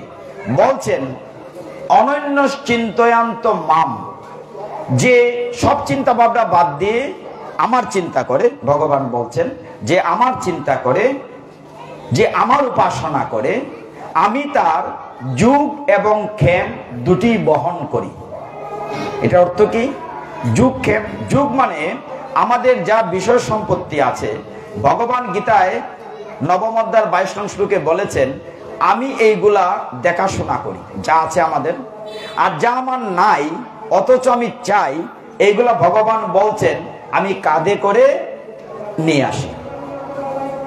কত সুন্দর কথা না বলছেন ভগবান? যে আমি বহামিয়হম, আমি ভক্তের বোঝা বহন করি। একটু পরিষ্কার করে উদাহরণ দিয়ে বুঝতে সুবিধা হবে। ভগবান এই শ্লোকটিতে বলছেন আমি ভক্তের বোঝা বহন করি। তখনকার সময়ে যখনকার কথা বলা হচ্ছে, এখন তো গীতা কম্পিউটারে ছাপা হয়, প্রেসে ছাপা হয়। এক সময় দেখে দেখে লেখা হতো, ওই যে সাব রেজিস্ট্রি অফিসে যেমন দলিল লিখে কপি করে। তখনকার সময়ে অর্জুন মিশ্র নামে একজন দরিদ্র ব্রাহ্মণ ছিলেন। তিনি এই গীতা দেখে দেখে কপি করতেন। যখন নবম অধ্যায়ের এই শ্লোকটিতে এসেছেন লিখবেন, তখন এই লাইনটি তার মনোমত হলো না। ভগবান এখানে বলেছেন আমি ভক্তের বোঝা বহন করি, বহামি অহম। তিনি ভাবলেন হয়তো লাইনটা ভুল লেখা হয়েছে, লাল কালি দিয়ে কেটে দিলেন, লেখলেন দদাম্যহম, দান করি। যে ভগবান ভক্তের বোঝা কি করে বহন করে? হতেই পারে না, কেটে দিলেন। অর্জুন মিশ্র এইবার মন দিয়ে শোনেন। অর্জুন মিশ্র খুব দরিদ্র ব্রাহ্মণ। তিনি দিন আনতে দিন যায়, ভিক্ষাবৃত্তি করে জীবিকা নির্বাহ করেন। তার স্ত্রী অর্জুন মিশ্রকে বললেন, হে ঠাকুর, আমাদের তো সংসার চলছে না, একটু কৃপা করে রাজার বাড়িতে যাও, কিছু একটু নিয়ে এসো। অনেক পীড়াপিড়ির পরে অর্জুন মিশ্র রাজার বাড়িতে গেলেন। সারাদিন তার দেখা নেই, দিন চলে যাচ্ছে, দিনমণি পশ্চিমাচল অস্তাচলগামী, বিকেল হয়ে গেছে। এমন সময় অর্জুন মিশ্র দেখলেন দুইটি ছেলে মাথায় বোঝা নিয়ে এসেছে। মাথার মধ্যে চাল ডাল তরি তরকারি, একটি কালো একটি ফর্সা ছেলে মাথায় বোঝা নিয়ে আসছে। এত নিতে পারছেন এরকম টলটলার। মাতাজি বললেন, এই তোমরা কারা? আর এত সুন্দর ছেলে দুটিকে দেখে মনে হচ্ছে যদি কোলে নিতে পারতো, মানে এত আকর্ষণ চেহারাতে। কালো ছেলেটির দেহ থেকে মনে হচ্ছে আলো স্ফুরিত হচ্ছে, আলো প্রজ্বলিত হচ্ছে। এত চমৎকার দুটি ছেলে। এই ধরো ধরো বোঝাটি ধরো। এত ভারী বোঝা চাল ডাল তরকারি নামালেন অর্জুন মিশ্রের স্ত্রী। যেই ছেলে দুটো ঘুরে গেল, হে ভক্তগণ, দেখলেন ছেলেটির পিঠ দিয়ে রক্ত ঝরছে। জিজ্ঞাসা করলেন, হেরে, তোমাদের পিঠ দিয়ে রক্ত ঝরছে কেন? ছেলেটি বলল, মা বলো না, বলো না, তোমার ঠাকুর মানে তোমার হাজবেন্ড আমাদেরকে বোঝা বইতে পারছি না বলে আঘাত করেছে। এত নিষ্ঠুর! কবে থেকে আমার স্বামী এত নিষ্ঠুর হলো? আজকে আসুক মিনসে, আমি তাকে জিজ্ঞাসা করব যে তুমি কবে থেকে তো নিষ্ঠুর হলে? এই ফুলের মতো দুটি ছেলে বোঝা বইতে পারছে না বলে আঘাত করেছো। ছেলে দুটি বলল, না না, আমাদের কথা শোনার সময় নেই, আমাদের মাঠে অনেক কাজ আছে, রাখো তো, আমরা চলে যাচ্ছি। যখন ছেলে দুটি চলে গেল, সমস্ত বাড়ি পরিবর্তন হয়ে গেল। ভাঙ্গা ছনের গড় প্রাসাদ হয়ে গেল, সামনে সরোবর হলো, হংস মিথুন খেলা করলো, পাখি গুঞ্জরণ করলো, প্রকৃতি পরিবর্তন হয়ে গেল। তিনি এতদিন পরে তো আয়োজন পেয়ে রান্না করলেন, মন মতো রান্না করে গোবিন্দকে ভোগ নিবেদন করলেন। সমস্ত ঘরে মৌম সুঘ্রাণে ভরে গেল। সন্ধ্যা হয়েছে, অর্জুন মিশ্র বাড়ি ফিরলেন। বাড়ি ফিরে তিনি চিনতে পারেন না নিজের বাড়ি। তখন যখন ঠাকুরানী বেরিয়ে বলেন, ও তুমি এসছো, দেখো আমাদের আজকে কত আয়োজন হয়েছে, জানো দুটি ছেলে এসেছিল গো, এত চমৎকার, বড় আদর করতে ইচ্ছে করে। ছেলে দুটি মাথায় এত বোঝা নিয়ে এসছে, আমি নামাতে পারছিলাম না। আচ্ছা বলো তো, তুমি কবে থেকে তো নিষ্ঠুর হয়েছো, এই ফুলের মতো দুটি ছেলেকে তুমি আঘাত করে রক্তাক্ত করে দিয়েছো, তাই নাকি? বলে হ্যাঁ, দুটি ছেলে এসেছিল গো, একটি কালো একটি ফর্সা, ওদের পিঠ দিয়ে রক্ত ঝরছিল, বোঝা বইতে পারছে না বলে তুমি নাকি আঘাত করেছো। আহা, কি কষ্টের কথা বলবো, এত মায়া লাগে ছেলে দুটিকে দেখে। অর্জুন মিশ্র তো জ্ঞানী, বুঝতে বাকি থাকলো না যে স্বয়ং কৃষ্ণ বলরাম আজকে তার গৃহে বোঝা নিয়ে এসছেন। গীতায় তিনি বলেছেন, আমি ভক্তের বোঝা বহন করি। হে ঠাকুরানী, তোমার কত সৌভাগ্য, তুমি সৌভাগ্যবতী, তুমি আজকে কৃষ্ণ বলরাম দর্শন করেছো, তারা আজকে আমার আঙ্গিনা এসেছে, আমি দেখতে পাইনি। এই উঠোনে ভগবানের চরণ ধুলি পড়েছে, যদি একটু গড়াগড়ি দিয়ে পাপ স্খলন করতে পারি, আমি ভগবানের কথায় বিশ্বাস রাখতে পারিনি, আমি গীতায় তার লাইন কেটে দিয়েছিলাম, তাই হয়তো ভগবানের পিঠ দিয়ে রক্ত ঝরছে। ভগবান গীতায় বলেছেন, আমি ভক্তের বোঝা বহন করি, বহামি আহম, নবম অধ্যায় 22 নম্বর শ্লোক। আরেকটু আগাই ভগবান তখন বলছেন 26 নম্বর শ্লোকে, অর্জুন যখন জানতে চাইলো, অনেকের তো সামর্থ্য সমান না, এত বড় মন্দির, অনেকের ছোট ঠাকুরঘর, সবাই তো কুরমা পোলাও ভগবানকে দিতে পারবে না, তাহলে তারা কি করে জীবন যাপন করবে? ভগবান উত্তর দিয়েছেন 26 নম্বর বলছে, কি বলছেন? পত্রং পুষ্পং ফলং তুয়ং ইউমি ভক্তা প্রযচ্ছতি, যে ভক্তি সহকারে পত্র পুষ্প ফল জল দেয়, আমি তাতেই খুশি। ভগবান কত করুণা সিদ্ধ, বলছেন আমাকে কোরমা পোলাও দিতে হবে, শুধুমাত্র পত্র পুষ্প দিলেই, তবে ভক্তি সহকারে দিতে হবে।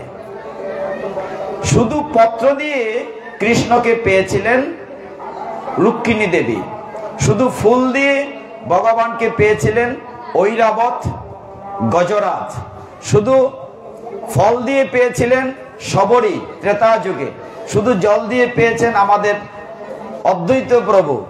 আমি একটা উদাহরণ বলি, ঘড়ির কাঁটা ঘুরছে দ্রুত, আমরা 9 পর্যন্ত এসছি। পত্র দিয়ে যে শুধু ভগবানকে পাওয়া যায়, একবার হলো কি, ভগবান শ্রীকৃষ্ণের কতজন ফ্যামিলি? 16,108। চিন্তা করতে পারো মামনি, কতজন ওয়াইফ? 16,108। আবার প্রত্যেকের ঘরে 10 জন সন্তান, কত বড় ফ্যামিলি, ক্যালকুলেটর লাগবে। কিন্তু ভগবান এত বড় পরিবার চালিয়েছেন, ড্রাইভারের চাকরি করে নাকি? তো যাই হোক, তো ভগবান কত আনন্দ দান করেন। তিনি কি করলেন, একদিন স্বর্গ থেকে একটি স্বর্গের ফুল আনলেন, পারিজাত ফুল, নাইট কুইন মনে করেন, এনে ভগবানের যে প্রথমা স্ত্রী রুক্মিণী দেবী তাকে দিলেন। পেয়ে তো প্রধান মহিষী খুব খুশি, সুন্দর একটা ফুল পেয়েছে উপহার। দ্বিতীয় স্ত্রী সত্যভামা অভিমান করলেন, ও তুমি আমাকে ভালোবাসো না, ফুলটি শুধু দিদিকে দিলে, আমাকে দিলে না। সত্যভামা খুব অভিমান করলেন, একদম গাল ফুলে, না আমি তোমার সাথে কথা বলবো না, তোমার সাথে কোনো কথা নাই, এত সুন্দর ফুলটা তুমি দিদিকে দিলে, আমাকে দিলে না। অহংকার হলো সত্যভামার, যে আমি কত সুন্দরী, আমাকে দিলে না। কৃষ্ণ বলছেন, হে গো সত্যভামা, তোমাকে না আরেকটা এনে দেবো? বলে না না, তোমার সাথে কোনো কথাই নাই, সুন্দর ফুলটা দিদিকে দিয়েছে। কৃষ্ণ খুব অনুনয় বিনয়, আহারে তোমার কি করে মন পাবো, হ্যাঁ শর্ত আছে, তুমি যদি ফুল না আস্ত গাছ সহ একটি ফুল দাও, তাইলে আমি তো কিছুটা তোমার সাথে ইয়ে করতে পারি। এখন কৃষ্ণ আর কি করবেন, অসহায় পড়ে গেলেন। তিনি আবার স্বর্গে গেলেন, গিয়ে যুদ্ধ করে একটি গাছ সহ ফুল আনলেন, এনে সত্যভামাকে দিলেন। সত্যভামা এটা পেয়ে মহাখুশি, সুন্দর একটা গিফট পেয়েছে, একটা অনুষ্ঠান করা দরকার। চমৎকার অনুষ্ঠান করা হলো, অনুষ্ঠানের পৌরোহিত্য করলেন নারদমণি। নারদমণির কাজে সত্যভামা খুব খুশি হলেন। আর কৃষ্ণের উদ্দেশ্য হচ্ছে সত্যভামার অহংকারটি চূর্ণ করা। তিনি সমস্ত অনুষ্ঠান যখন শেষ করলেন নারদমণি, তখন সত্যভামা খুব খুশি হলেন। হে নারদ, তুমি এত সুন্দর অনুষ্ঠান করেছো, গাছ লাগানো উপলক্ষে, ফুল পাওয়া উপলক্ষে, পারিজাত স্বর্গীয় ফুল। আচ্ছা, তুমি একটা কিছু চাও, আমি খুব খুশি হয়েছি তোমার অনুষ্ঠান অ্যারেঞ্জমেন্টে। নারদ বলছেন, আমাকে দিবে তো? বলে, তুমি যা চাও তাই দেব। সত্যভামার ভিতরে একটা অহংকার আছে, আমি তো রাজার বউ, রানী, আমরা আছি 16,108, আমাদের রাজ ভান্ডারের অভাব নাই। এই নারদ বেড়ার কিতা চাইবো, যা চাই দিলাইব, যে তুমি যা চাও তাই দেওয়া হবে। কৃষ্ণের সাথে নারদের চোখে চোখে কথা হলো, একটা পলিসি নাটক সাজানো হইতেছে। এখন নারদ মুনি বলেন, আমি যা চাই দেবে তো? বলে, দেব। বলে, আমি তো বেটা গুইরা গুইরা খাই বিনা বাজাইয়া, নারায়ণ নারায়ণ, আমার তো টাকা পয়সার দরকার নাই, আমারে কৃষ্ণরে দিলাও, আমি কৃষ্ণরে নিতাম চাই। এইটা শুনে সত্যভামা তো বিপদে পড়ে গেলেন। কেউ কি তার স্বামীকে দিয়ে দেবে? নিশ্চয়ই না। সত্যভামা বলছে, না না, তুমি অন্য কিছু চাও। বলে, অন্য কিছু চাইবো কেন? তুমি তো আগে বলছো যা চাই তাই দেবে, আমার কৃষ্ণকে দিয়ে দাও। এখন তো সত্যভামা কান্না শুরু করেছে যে কি করা যায়। কি সারাদিন বিচার হলো, সিদ্ধান্ত হলো, কৃষ্ণ, নারদ, সত্যভামা সিদ্ধান্ত হলো যে কৃষ্ণকে না দিলেও চলবে, কৃষ্ণের ওজনের সমান যদি ধনরত্ন দেওয়া যায়। বাজারতে একটা বড় পাল্লা আনা হলো নীতি, একদিকে কৃষ্ণ বসবেন আর একদিকে তার সমান সোনারূপা দেয়া হবে। সত্যভামা বলেন, এটা একটা কাজ হইল? আর আমরা একটা কইরা বালা দিলে তো তোমার থেকে বেশি, আমরা 16,000 বউ, 16,108, আমরা কি দনমানের অভাব আছে? তোমার ওজন বড় ওজন না, 2 মনই হইলো, এর বেশি তো না। অহংকার দিতে শুরু করলো, আর কৃষ্ণ তো চুপচাপ বসে আছেন পাল্লার একদিকে। সারাদিন চলে গেল, গোধূলি লগ্ন হয়ে গেল, কৃষ্ণের সমান আর হয় না। আরো আনো, আরো আনো, সারা ধন ভান্ডার দিয়েও কৃষ্ণের সমান আর হয় না। তখন সত্যভামা ভাবলেন, তাহলে নিশ্চয়ই কোথাও আমার একটা ত্রুটি হয়েছে। তিনি কৃষ্ণের কাছে জোর হাতে কাঁদতে শুরু করলেন, হে জনার্দন, হে স্বামীবর, আমার কোথায় ত্রুটি হয়েছে, কোথায় অপরাধ হয়েছে? তখন তিনি বললেন যে তুমি আমার কাছে অপরাধ করো নাই, অপরাধ করেছো তোমার দিদি রুক্মিণীর কাছে, তার কাছে গিয়ে ক্ষমা চাও। রুক্মিণীর কাছে গেলেন। রুক্মিণী মনে মনে বললেন, ভগবান, তুমি তো গীতায় বলেছো যদি ভক্তি সহকারে পত্র পুষ্প দেয়া হয় এতে তুমি খুশি হও। আজকে পরীক্ষা করব নাম বড় না নামই বড়, আজকে দেখা যাবে। এই সত্যভামা, সব অলংকার ফেলে দাও। দিদি দিদি করছো কি? বলে, ফেলে দাও সব পাল্লা থেকে। তিনি বলো, একটা তুলসী নিয়ে আসো, একটা তুলসী পত্র এনে তাতে লেখো শ্রীকৃষ্ণ। একদিকে কৃষ্ণ বসে আছেন, সব অলংকার ফেলে দিয়ে ভক্তি সহকারে একটা পত্র দেয়া হলো, শ্রীকৃষ্ণ লেখে। সাথে সাথে 2 পাল্লা সমানে সমান হয়ে গেল। হরি বল, হরি বল। 2 পাল্লা সমান হয়ে গেল।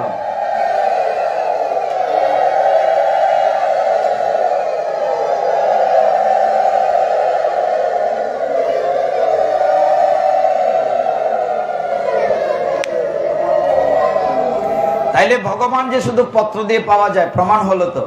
আরো 3টারই কাহিনী আছে, ফুল দিয়েও পাওয়া যায়, জল দিয়েও পাওয়া যায়, ফল দিয়ে, সেটা বলছি না, আজকে জমা থাকুক, সময় কোলাবে না। আমরা আরেকটু আগাই। নবম অধ্যায়ের একটা চমৎকার শ্লোক আছে। নবম অধ্যায়টা খুব গুরুত্বপূর্ণ, রাজবিদ্যা, রাজগুজ্জযোগ। সেখানে 31 নম্বর শ্লোকে ভগবান বলছেন, অর্জুন, আমি বলবো না, তুমি আমার হয়ে সমগ্র জগৎবাসীকে বলে দাও, প্রতিজ্ঞা করে বলে দাও, আমার ভক্তের কখনো বিনাশ হয় না। কি বলেছেন? আমার ভক্তের কখনো বিনাশ হয় না। কৌন্তেয় শ্লোকে বলছেন, কৌন্তেয়, কুন্তির ছেলে তাই বলছেন কৌন্তেয়, কৌন্তেয় প্রতিজানিহি, প্রতিজানিহি মানে প্রতিজ্ঞা পূর্বক, কৌন্তেয় প্রতিজানিহি নমে ভক্তা প্রণশ্যতি, আমার ভক্তের কখনো বিনাশ হয় না। প্রমাণ আছে, প্রহ্লাদ মহারাজকে রক্ষা করেন নাই ভক্তকে, তার পিতা হিরণ্যকশিপু কি করেছিল? আচ্ছা মামনি তো এই দুলের গানটা গিয়েছিলে, শুনেছিলাম, সুন্দর রং খেলা। আজকে কি দুল, দশম দুল না কত, 11-10 দিন চলেছে এরকম। 18 তারিখ হয়েছিল ভগবানের আবির্ভাব মহাপ্রভুর, 18, 19, 20, 21, 22, 23, 24, 25, 26, 27, আজকে কয় তারিখ? 27 তারিখ, দশম দুলি 10 দিন পর্যন্ত হয়। এখানে দেখেন আমরা এই উৎসবটিকে কি বলি? হোলি উৎসব। হোলি উৎসব বলি না? কেন বলি হোলি উৎসব? আমরা নিশ্চয়ই জানি, সবাই জানি না? মামনি মাথা নাড়াচ্ছে। আমি একটা মাত্র সাক্ষী পেয়েছি মামনিকে, ও রিফ্লেক্ট দিচ্ছে। Thank you Mamoni so much. তো আমরা এই দোল পূর্ণিমাটা 3-4টা কারণ আছে, আমি একটু ব্যাখ্যা দেই, তাহলে আমাদের নতুন প্রজন্মের জন্য সুবিধা, জানা দরকার। আমরা উৎসবটিকে বলি হোলি উৎসব কেন?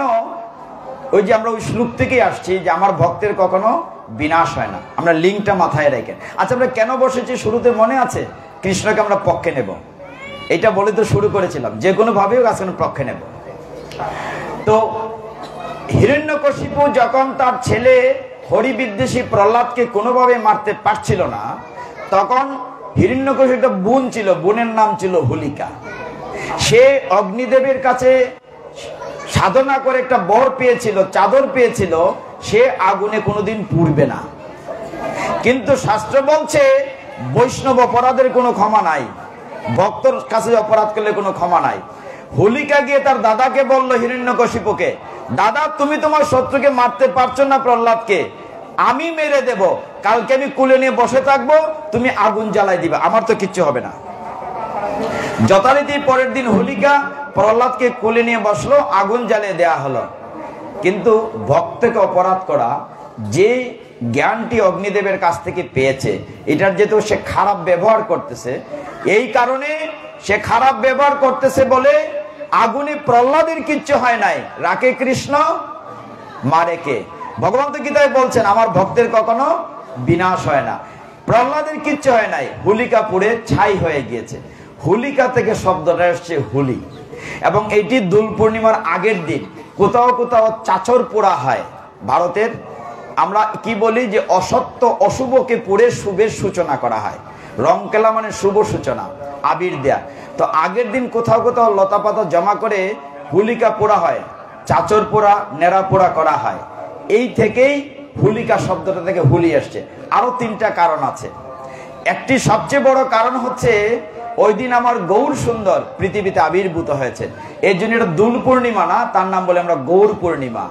চৈতন্য মহাপ্রভু কলিযুগে আজকে থেকে 536 বছর পূর্বে সেদিন ছিল ফাল্গুন মাসের পূর্ণিমা, সমস্ত আকাশে বড় একটা চাঁদ, কিন্তু কলির কারণে সেই দিন গ্রহণ লেগেছে, সমস্ত চাঁদ গ্রহণ লেগেছে।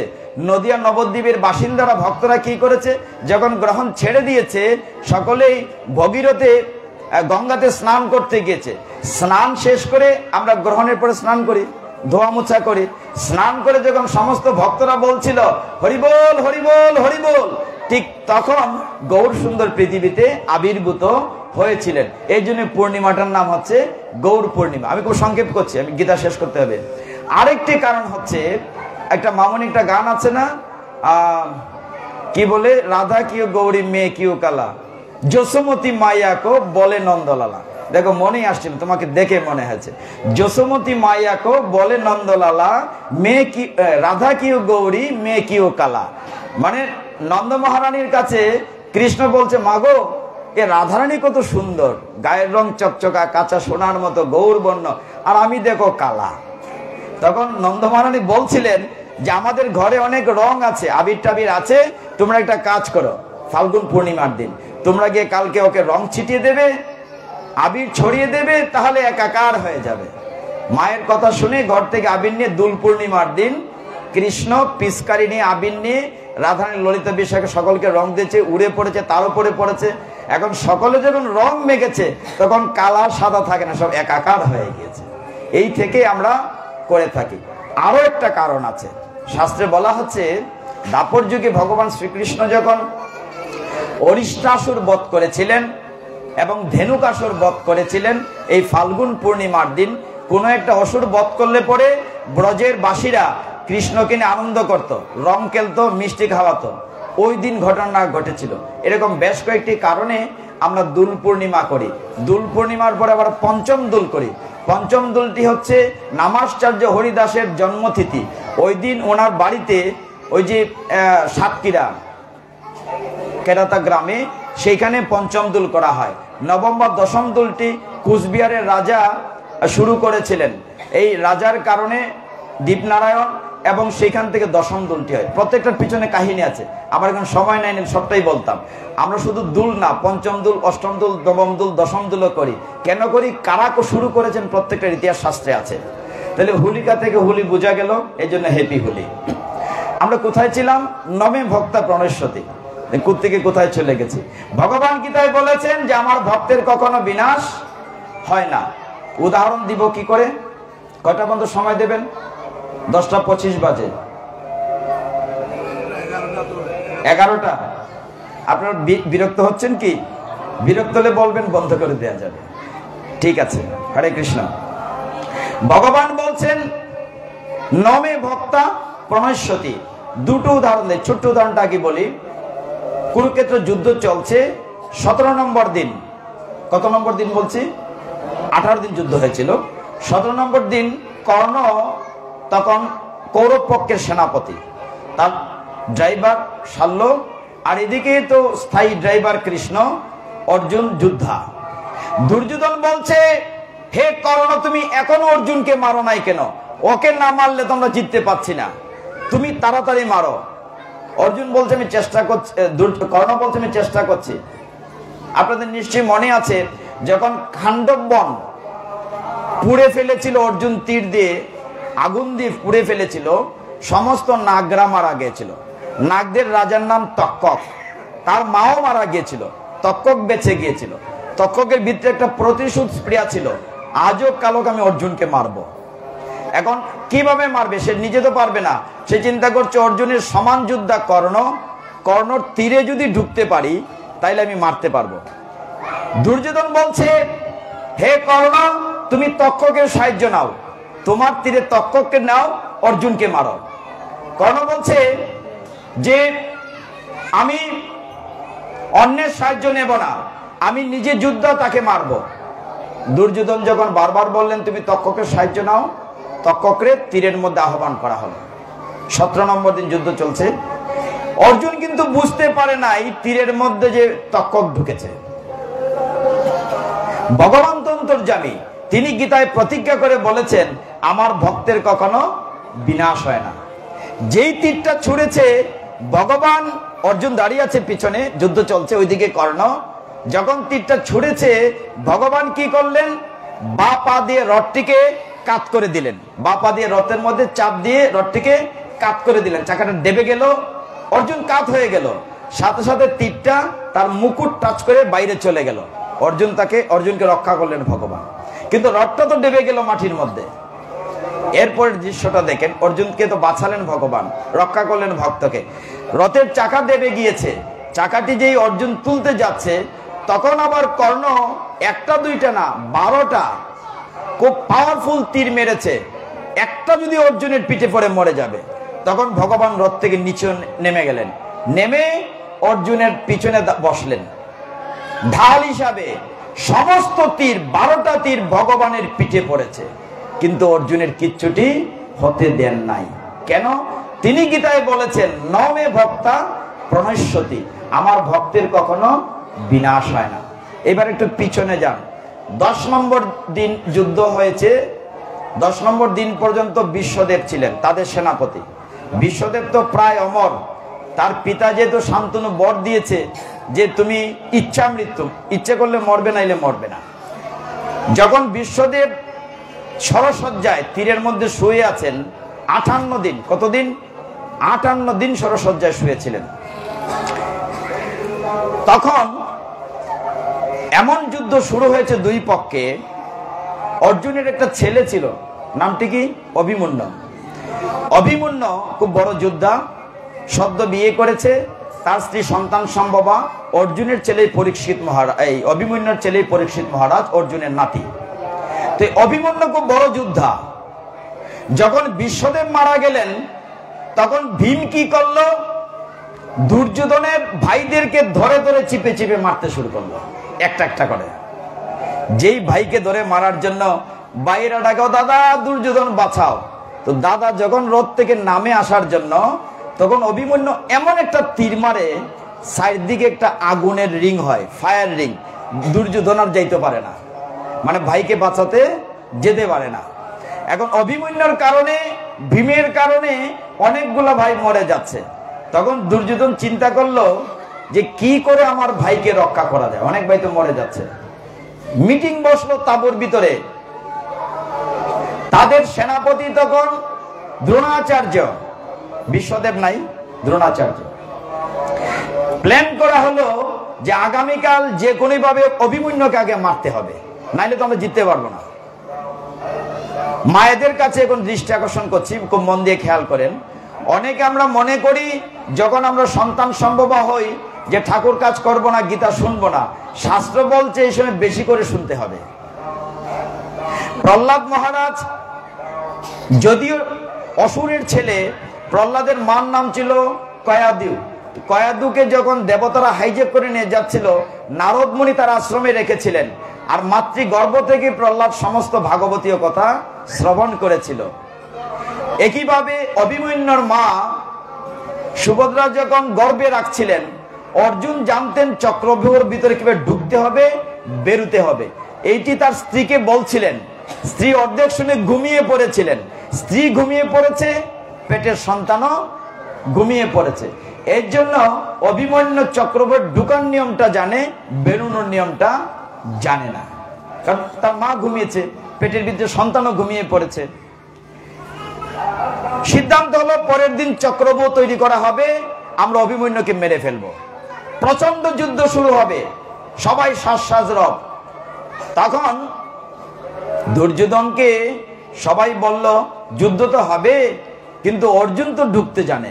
বলে অর্জুনকে আমরা মাঠে রাখবো না, একদম উত্তর প্রান্তে পাঠিয়ে দেব, ওইদিকে আসতেই দেব না। বলে আর যে 4 ভাই আছে, যুধিষ্ঠির, ভীম, নকুল, সহদেব, তারা তো আসতে পারে, তাদেরকে রুখবে কে? তখন জয়দ্রথ নাম শুনেছ? দুর্যোধন দুঃশাসন 100 ভাইয়ের একটা বোন ছিল, বোনের নাম দুঃশলা। ওই বোনের স্বামীর নাম হচ্ছে জয়দ্রথ। সে বলল দাদা তোমার কোনো চিন্তা নাই, আমি শিবের কাছে প্রার্থনা করে এমন একটি বর পেয়েছি যে 24 ঘন্টার জন্য আমার সাথে কেউ পারবে না, আমি 4 ভাইকে আটকাই দেব চক্রব্যূহের মুখে। যুধিষ্ঠির, ভীম, নকুল, সহদেবকে আমি আটকে দেব। প্রচন্ড যুদ্ধ শুরু হলো। আর ওরা বলছে অভিমন্যু আসো আসো, আমরা তোমাকে মারবো। অভিমন্যু ভিতরে ঢুকলো। ভীম বলল বাতিজা চিন্তা করিস না, আমার গদা আছে, তোর সাথে বাইর করে নিব। কিন্তু ভীমেও পারলো না, কেউ ঢুকতে পারলো না জয়দ্রথের কারণে। অত্যন্ত নিষ্ঠুর ভাবে, হে ভক্তগণ, এটি তরুণ ছেলে অন্যায়ভাবে সপ্তরথী মিলে তাকে অ্যাটাক করলো অভিমন্যুকে। অভিমন্যু বলছে তোমরা যুদ্ধের নিয়ম লঙ্ঘন করছো। হে তাতো, মানে যেটা দুর্যোধনকে বলছে, হে তাতো তোমরা একজন একজন করে আমার সাথে যুদ্ধ করো, পারো কিনা দেখো। সকলেই নিষ্ঠুর ভাবে তাকে আঘাত করে যখন রক্তাক্ত করছে, ওই মাঠে উত্তর প্রান্তে কৃষ্ণ অর্জুন বসে আছেন। কৃষ্ণ বুকে ধরছেন, চোখ দিয়ে জল ঝরছে। অর্জুন বলছে হে জনার্দন, রথখানা ঘুরে চলো, আমার মনে বড় কু ডাকছে, নিশ্চয়ই আমার ছেলে কোনো বিপদ হচ্ছে। অর্জুন তো বলছে সেই কথা, কিন্তু কৃষ্ণ তো সব জানেন যে আজকে অভিমন্যু মারা যাবে। যদিও দ্রৌপদী তার হাতে রক্ষা কবচ দিয়েছিল, পড়ে গিয়েছিল, সে আরেক কাহিনী। যখন সারাদিন যুদ্ধের শেষ অংশে গিয়ে দুর্যোধন বলল না তোমরা তাকে একবারে মারবে না, তিল তিল করে কষ্ট দিয়ে মারো, এর কারণে আমার অনেকগুলা ভাই মারা গেছে, সেজন্য আমার কাছে যে মৃত্যু ভিক্ষা চায়, এইভাবে কষ্ট দিয়ে মারো। যখন তাকে আঘাত করছে, রক্তাক্ত করছে, সারা দেহ থেকে রক্ত ঝরছে, কৃষ্ণ অর্জুনের রথের সামনে বসে আছেন, বুক চাপড়ে ধরছেন, কাঁদছেন।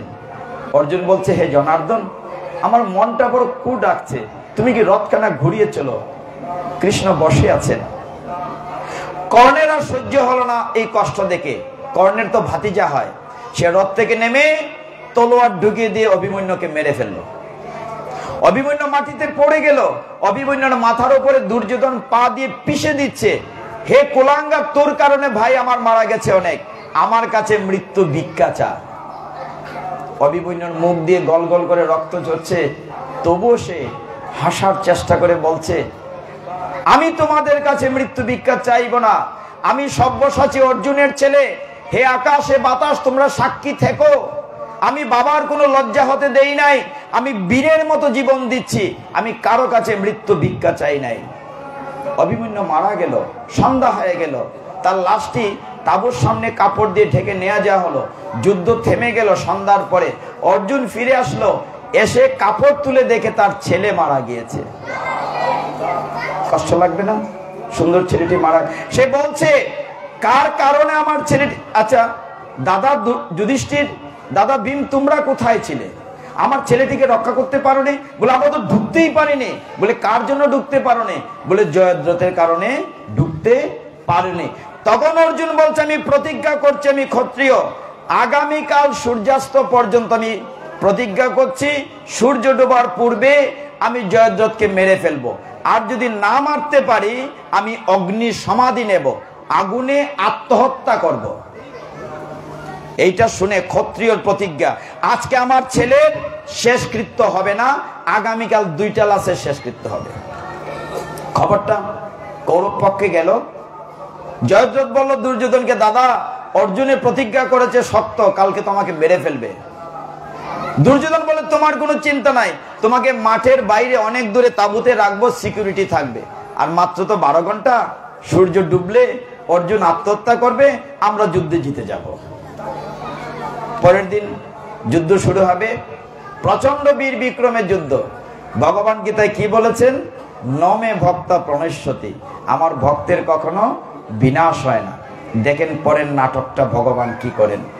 যুদ্ধ শুরু হলো, অর্জুন বলছে, জনার্দন তাড়াতাড়ি রথ চালাও, আমাকে জয়দ্রথের কাছে নিয়ে চলো। সূর্য যে মধ্য গগনে, আর ওইদিকে তাঁবুর ভিতরে মাঠের দূরে জয়দ্রথ তাঁবুর ভিতরে থেকে পর্দা ফাঁক করে দেখছে সূর্য ডুবলো কিনা। আরেকটি মশাল তৈরি করেছে, আজকে আমি অর্জুনের মুখাগ্নি করব।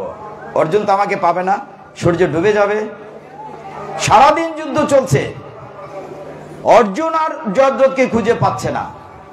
বিকেল হয়ে গেল, কোনোভাবেই জয়দ্রথকে পাচ্ছে না। সূর্য তখনও পশ্চিমা চলে আছে, ডুবে নাই। ভগবান দেখলেন এছাড়া কোনো রক্ষা নাই, তার ভক্তকে তো রক্ষা করতে হবে। তিনি প্রতিজ্ঞা দিয়ে কথা দিয়েছেন। সাথে সাথে ভগবান তার সুদর্শন চক্রকে ছেড়ে দিলেন। সুদর্শন চক্র গিয়ে সূর্যকে ঢেকে দিল। সবাই ভাবলো সন্ধ্যা হয়ে গিয়েছে, অন্ধকার হয়ে গিয়েছে, সন্ধ্যা হয়ে গিয়েছে। জয়দ্রথ তাঁবুর ভিতর থেকে নাচতে নাচতে মশাল নিয়ে আসলো। মহাকুশি, দেখো সন্ধ্যা হয়ে গেছে, অর্জুন তুমি আসো, আমি তোমাকে মুখাগ্নি করব। মধ্যমাঠ দৃশ্যটা খেয়াল করেন, মাঝখানে লাকড়ি দিয়ে শ্মশান সাজানো, একদিকে জয়দ্রথ, দুর্যোধন, দুঃশাসন, একদিকে কৃষ্ণ, অর্জুন। যখন সামনাসামনি, দুর্যোধন তারা কৃষ্ণকে নিয়ে ঠাট্টা করছে, হে অর্জুন তুমি নাকি তাকে ভগবান বলো, তোমার ভগবান কি তোমাকে রক্ষা করতে পেরেছে? দেখো সূর্য ডুবে গেছে, তুমি কি জয়দ্রথকে মারতে পেরেছো? পারো নাই, আসো আসো আত্মহত্যা করো, অগ্নি সমাধি নাও। অর্জুন রথ থেকে নামবেন কি নামবেন না চিন্তা করছেন, কৃষ্ণর দিকে তাকাচ্ছেন। কৃষ্ণ যেন কিচ্ছু বুঝেন না, চুপচাপ বসে আছেন। অর্জুন নামবেন, এমন সময় চিন্তা করলেন, আমার পিঠের ধনুককণা রেখে যাই, ছেলে মেয়ের জন্য একটা স্মৃতি রাখা দরকার। অর্জুনের ধনুর নাম ছিল গান্ডীব, ধনুটা রেখে যাচ্ছেন। তখন কৃষ্ণ কথা বলছেন, হে কন্তেও, তুমি তো মরতেই যাচ্ছ, ধনুটা রেখে আর কি হবে, ওইটাও সাথে নিয়ে যাও। কারণ এরপরে যে কি কাজে লাগবে, এরপরে কি নাটক হবে, সুপার রাইটার কৃষ্ণ তো নাটক রেডি রেখেছেন, স্ক্রিপ্ট, এরপরে কি দৃশ্য হবে। অর্জুন এক পা করে আগুনের দিকে যাচ্ছে, সবাই ডাকছে, ওই পক্ষের ওটা দুর্যোধন, আসো আসো, তোমার ভগবান তোমাকে বাঁচাতে পারে না, আসো। যেই আগুনের কাছাকাছি গিয়েছেন, ওইদিকে জয়দ্রথ তো আনন্দে নাচানাচি করছে মশাল নিয়ে। তখন ভগবান আবার তার সুদর্শন চক্রকে ডাক দিয়েছেন। সুদর্শন চক্র সূর্যের সামনে থেকে যে চলে এসেছে, আবার ফটফটা দিন, কোথায় সন্ধ্যা। তখন জয়দ্রথের কি নাচ, সর্বনাশ, এখন কি অবস্থা, এখন তো বাঁচার উপায় নাই, সূর্য তো ডুবে নাই, সন্ধ্যা হয় নাই। যখন সামনাসামনি হয়েছে, তখন ভগবান বলেন, অর্জুন এইবার তুমি মারো, ওই যে ধনুষ হাতে দিয়েছেন কাজে লাগবে তো, এটা লাগার জন্যই বুঝিয়ে দিয়েছেন, ওইটা দাও, তুমি মারো। যখন তীর যোজনা করবেন, অর্জুন মারবেন জয়দ্রথকে একদম সামনাসামনি রেঞ্জের ভিতরে, তখন জয়দ্রথের মনে হলো যে আমার পিতার তপস্যা, আমার তপস্যার কারণে আমি এমন একটা বর পেয়েছি, আমার মাথা যার কারণে কাটা মাথা মাটিতে পড়বে, ও বাস্ট হয়ে যাবে। তখন জয়দ্রথ বলছে, অর্জুন তুমি আমাকে মারবে তো মারো, আমি না হয় মরে যাব, তুমিও মরে যাবে।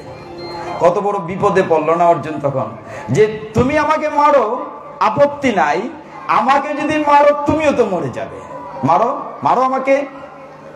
এখন অর্জুন কি বিপদ থেকে কে রক্ষা করবে? একমাত্র গোবিন্দ ছাড়া তো কোনো পথ নাই। দেখেন দৃশ্যটা, তখন অর্জুন মাথা ঘুরিয়ে কৃষ্ণের দিকে তাকালেন। কৃষ্ণ একটা ছোট্ট শব্দ বললেন অর্ধেন্দু। অর্ধেন্দু বুঝো মা? ইন্দু মানে চাঁদ, অর্ধেক ইন্দু মানে অর্ধেক চাঁদ। কার মাথায় অর্ধেক চাঁদ থাকে? শিব ঠাকুরের মাথায়। শিব ঠাকুরের নাম হচ্ছে অর্ধেন্দু। ভগবান বললেন অর্ধেন্দু। শিব ঠাকুরের, ভগবানের নাম আমরা অষ্টোত্তর শতনাম পড়ি, 108 নাম। শিব ঠাকুরের 1000 নাম আছে। 1000 নাম নিয়ে আমরা হবিগঞ্জে পাঠ করি শিব চতুর্দশীতে। যেমন দুই একটা নাম বলি। শিব ঠাকুরের মাথায় জটা আছে বলে তার নাম ধূর্যটি। তিনি গঙ্গা ধারণ করেন বলে তার নাম গঙ্গাধর। তিনি বাঘের চাল বলেন বলে তার নাম কৃত্তিবাস। তার কোনো অলঙ্কার নাই তোমার মতো। সাপের অলঙ্কার পরেন বলে তার নাম ফণিভূষণ। এরকম 1000 নাম আছে। তিনি অল্পেতুষ্ট, আশুতোষ। তিনি 20 কণ্ঠে রেখেছেন নীলকণ্ঠ। তিনি ভূতের নাথ, তার নাম ভূতনাথ। তিনি ত্রিশূল রাখেন, তার নাম শূলপাণি। তিনি ধনুক ধরেন, তার নাম পিনাক পানি। এরকম অসংখ্য নাম আছে। তো শিব ঠাকুরের যখন বললেন অর্ধেন্দু, তখন মনে হলো অর্জুনের একটি কথা। অর্জুনরা যখন জঙ্গলে ছিলেন, বনবাসে, তখন শিব ঠাকুরের সাথে একদিন যুদ্ধ হয়েছিল। কিরকম? শিব ঠাকুর, সে আরেক কাহিনী। শিব ঠাকুর তখন এই জঙ্গলি সর্দার সে যে শুকর মেরেছিলেন, তখন অর্জুনের সাথে তার ফাইট হয়েছিল। অর্জুনের যুদ্ধে খুশি হয়ে শিব ঠাকুর তাকে একটা অস্ত্র দিয়েছিলেন, তার নাম পাশুপাত। এটা মুখটা চাঁদের মতো, অর্ধেক চাঁদের মতো। এটার বৈশিষ্ট্য ছিল যেখানে বলবেন সেখানে যাবে শত্রুর মাথা। ভগবান মনে করে দিলেন অর্ধেন্দু। অর্জুনের মনে হয়ে গেল যে ওই পাশুপাত অস্ত্রটা এখন দরকার। তিনি ওই শিবের অস্ত্রটা তীরে লাগাই যে মারলেন, বললেন মাথাটি যেন তার বাবার কুলে যায়। জয়দ্রথের বাবা তখন জঙ্গলে বসে সাধনা করছিল। সাথে সাথে যে তীরটি মারলেন, মাথাটি গিয়ে তার পিতার কুলে পড়ল। এই সর্বনাশীটা কি? মাথাটি যে ফেলে দিয়েছেন বাবা কুল থেকে, বাবাও বাস্ট হয়ে গেছেন। হরিবল। এক তীরে পিতাও শেষ, পুত্রও শেষ। আমরা কোথায় ছিলাম? ভগবান বলছেন কৌন্তেয় প্রতি জানিহি নমে ভক্তা প্রণশ্যতি। আমার ভক্তের কখনো বিনাশ হয় না। রক্ষা করেছেন কিনা অর্জুন? দেখেন এই শ্লোকটা বোঝাতে আমরা কত জায়গায় পিছনে গিয়েছি।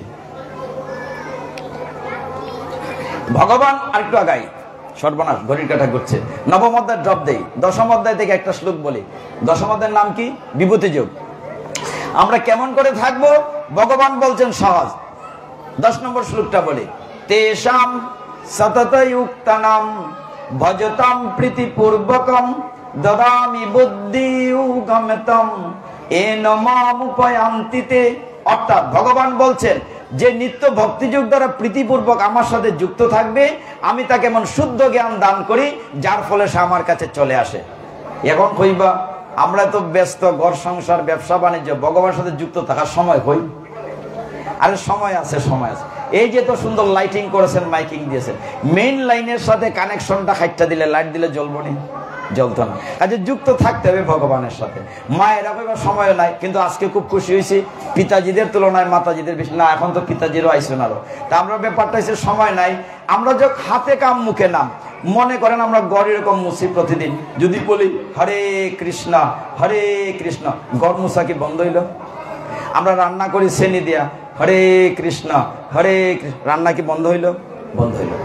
যে কোনো ভাবে যুক্ত থাকা যায়, শুধু কাজে না, চিন্তায়ও যুক্ত থাকা যায়। এই যে সুন্দর রাধা গোবিন্দের বিগ্রহ, বিভিন্ন মন্দিরে যায়, তীর্থে যায়, আমরা যেগুলো দেখি, এগুলো যদি মনে স্মরণ করি তাহলে যুক্ত থাকা যায়। গীতায় বলছেন 10ম অধ্যায়ে তুমি আমার সাথে যুক্ত থাকো, কানেক্ট উইথ মি। আরেকটু আগাই, 11 অধ্যায়ের নাম কি? বিশ্বরূপ দর্শন যোগ। এখন খুব দ্রুত শেষ করবো লাভ দিয়ে।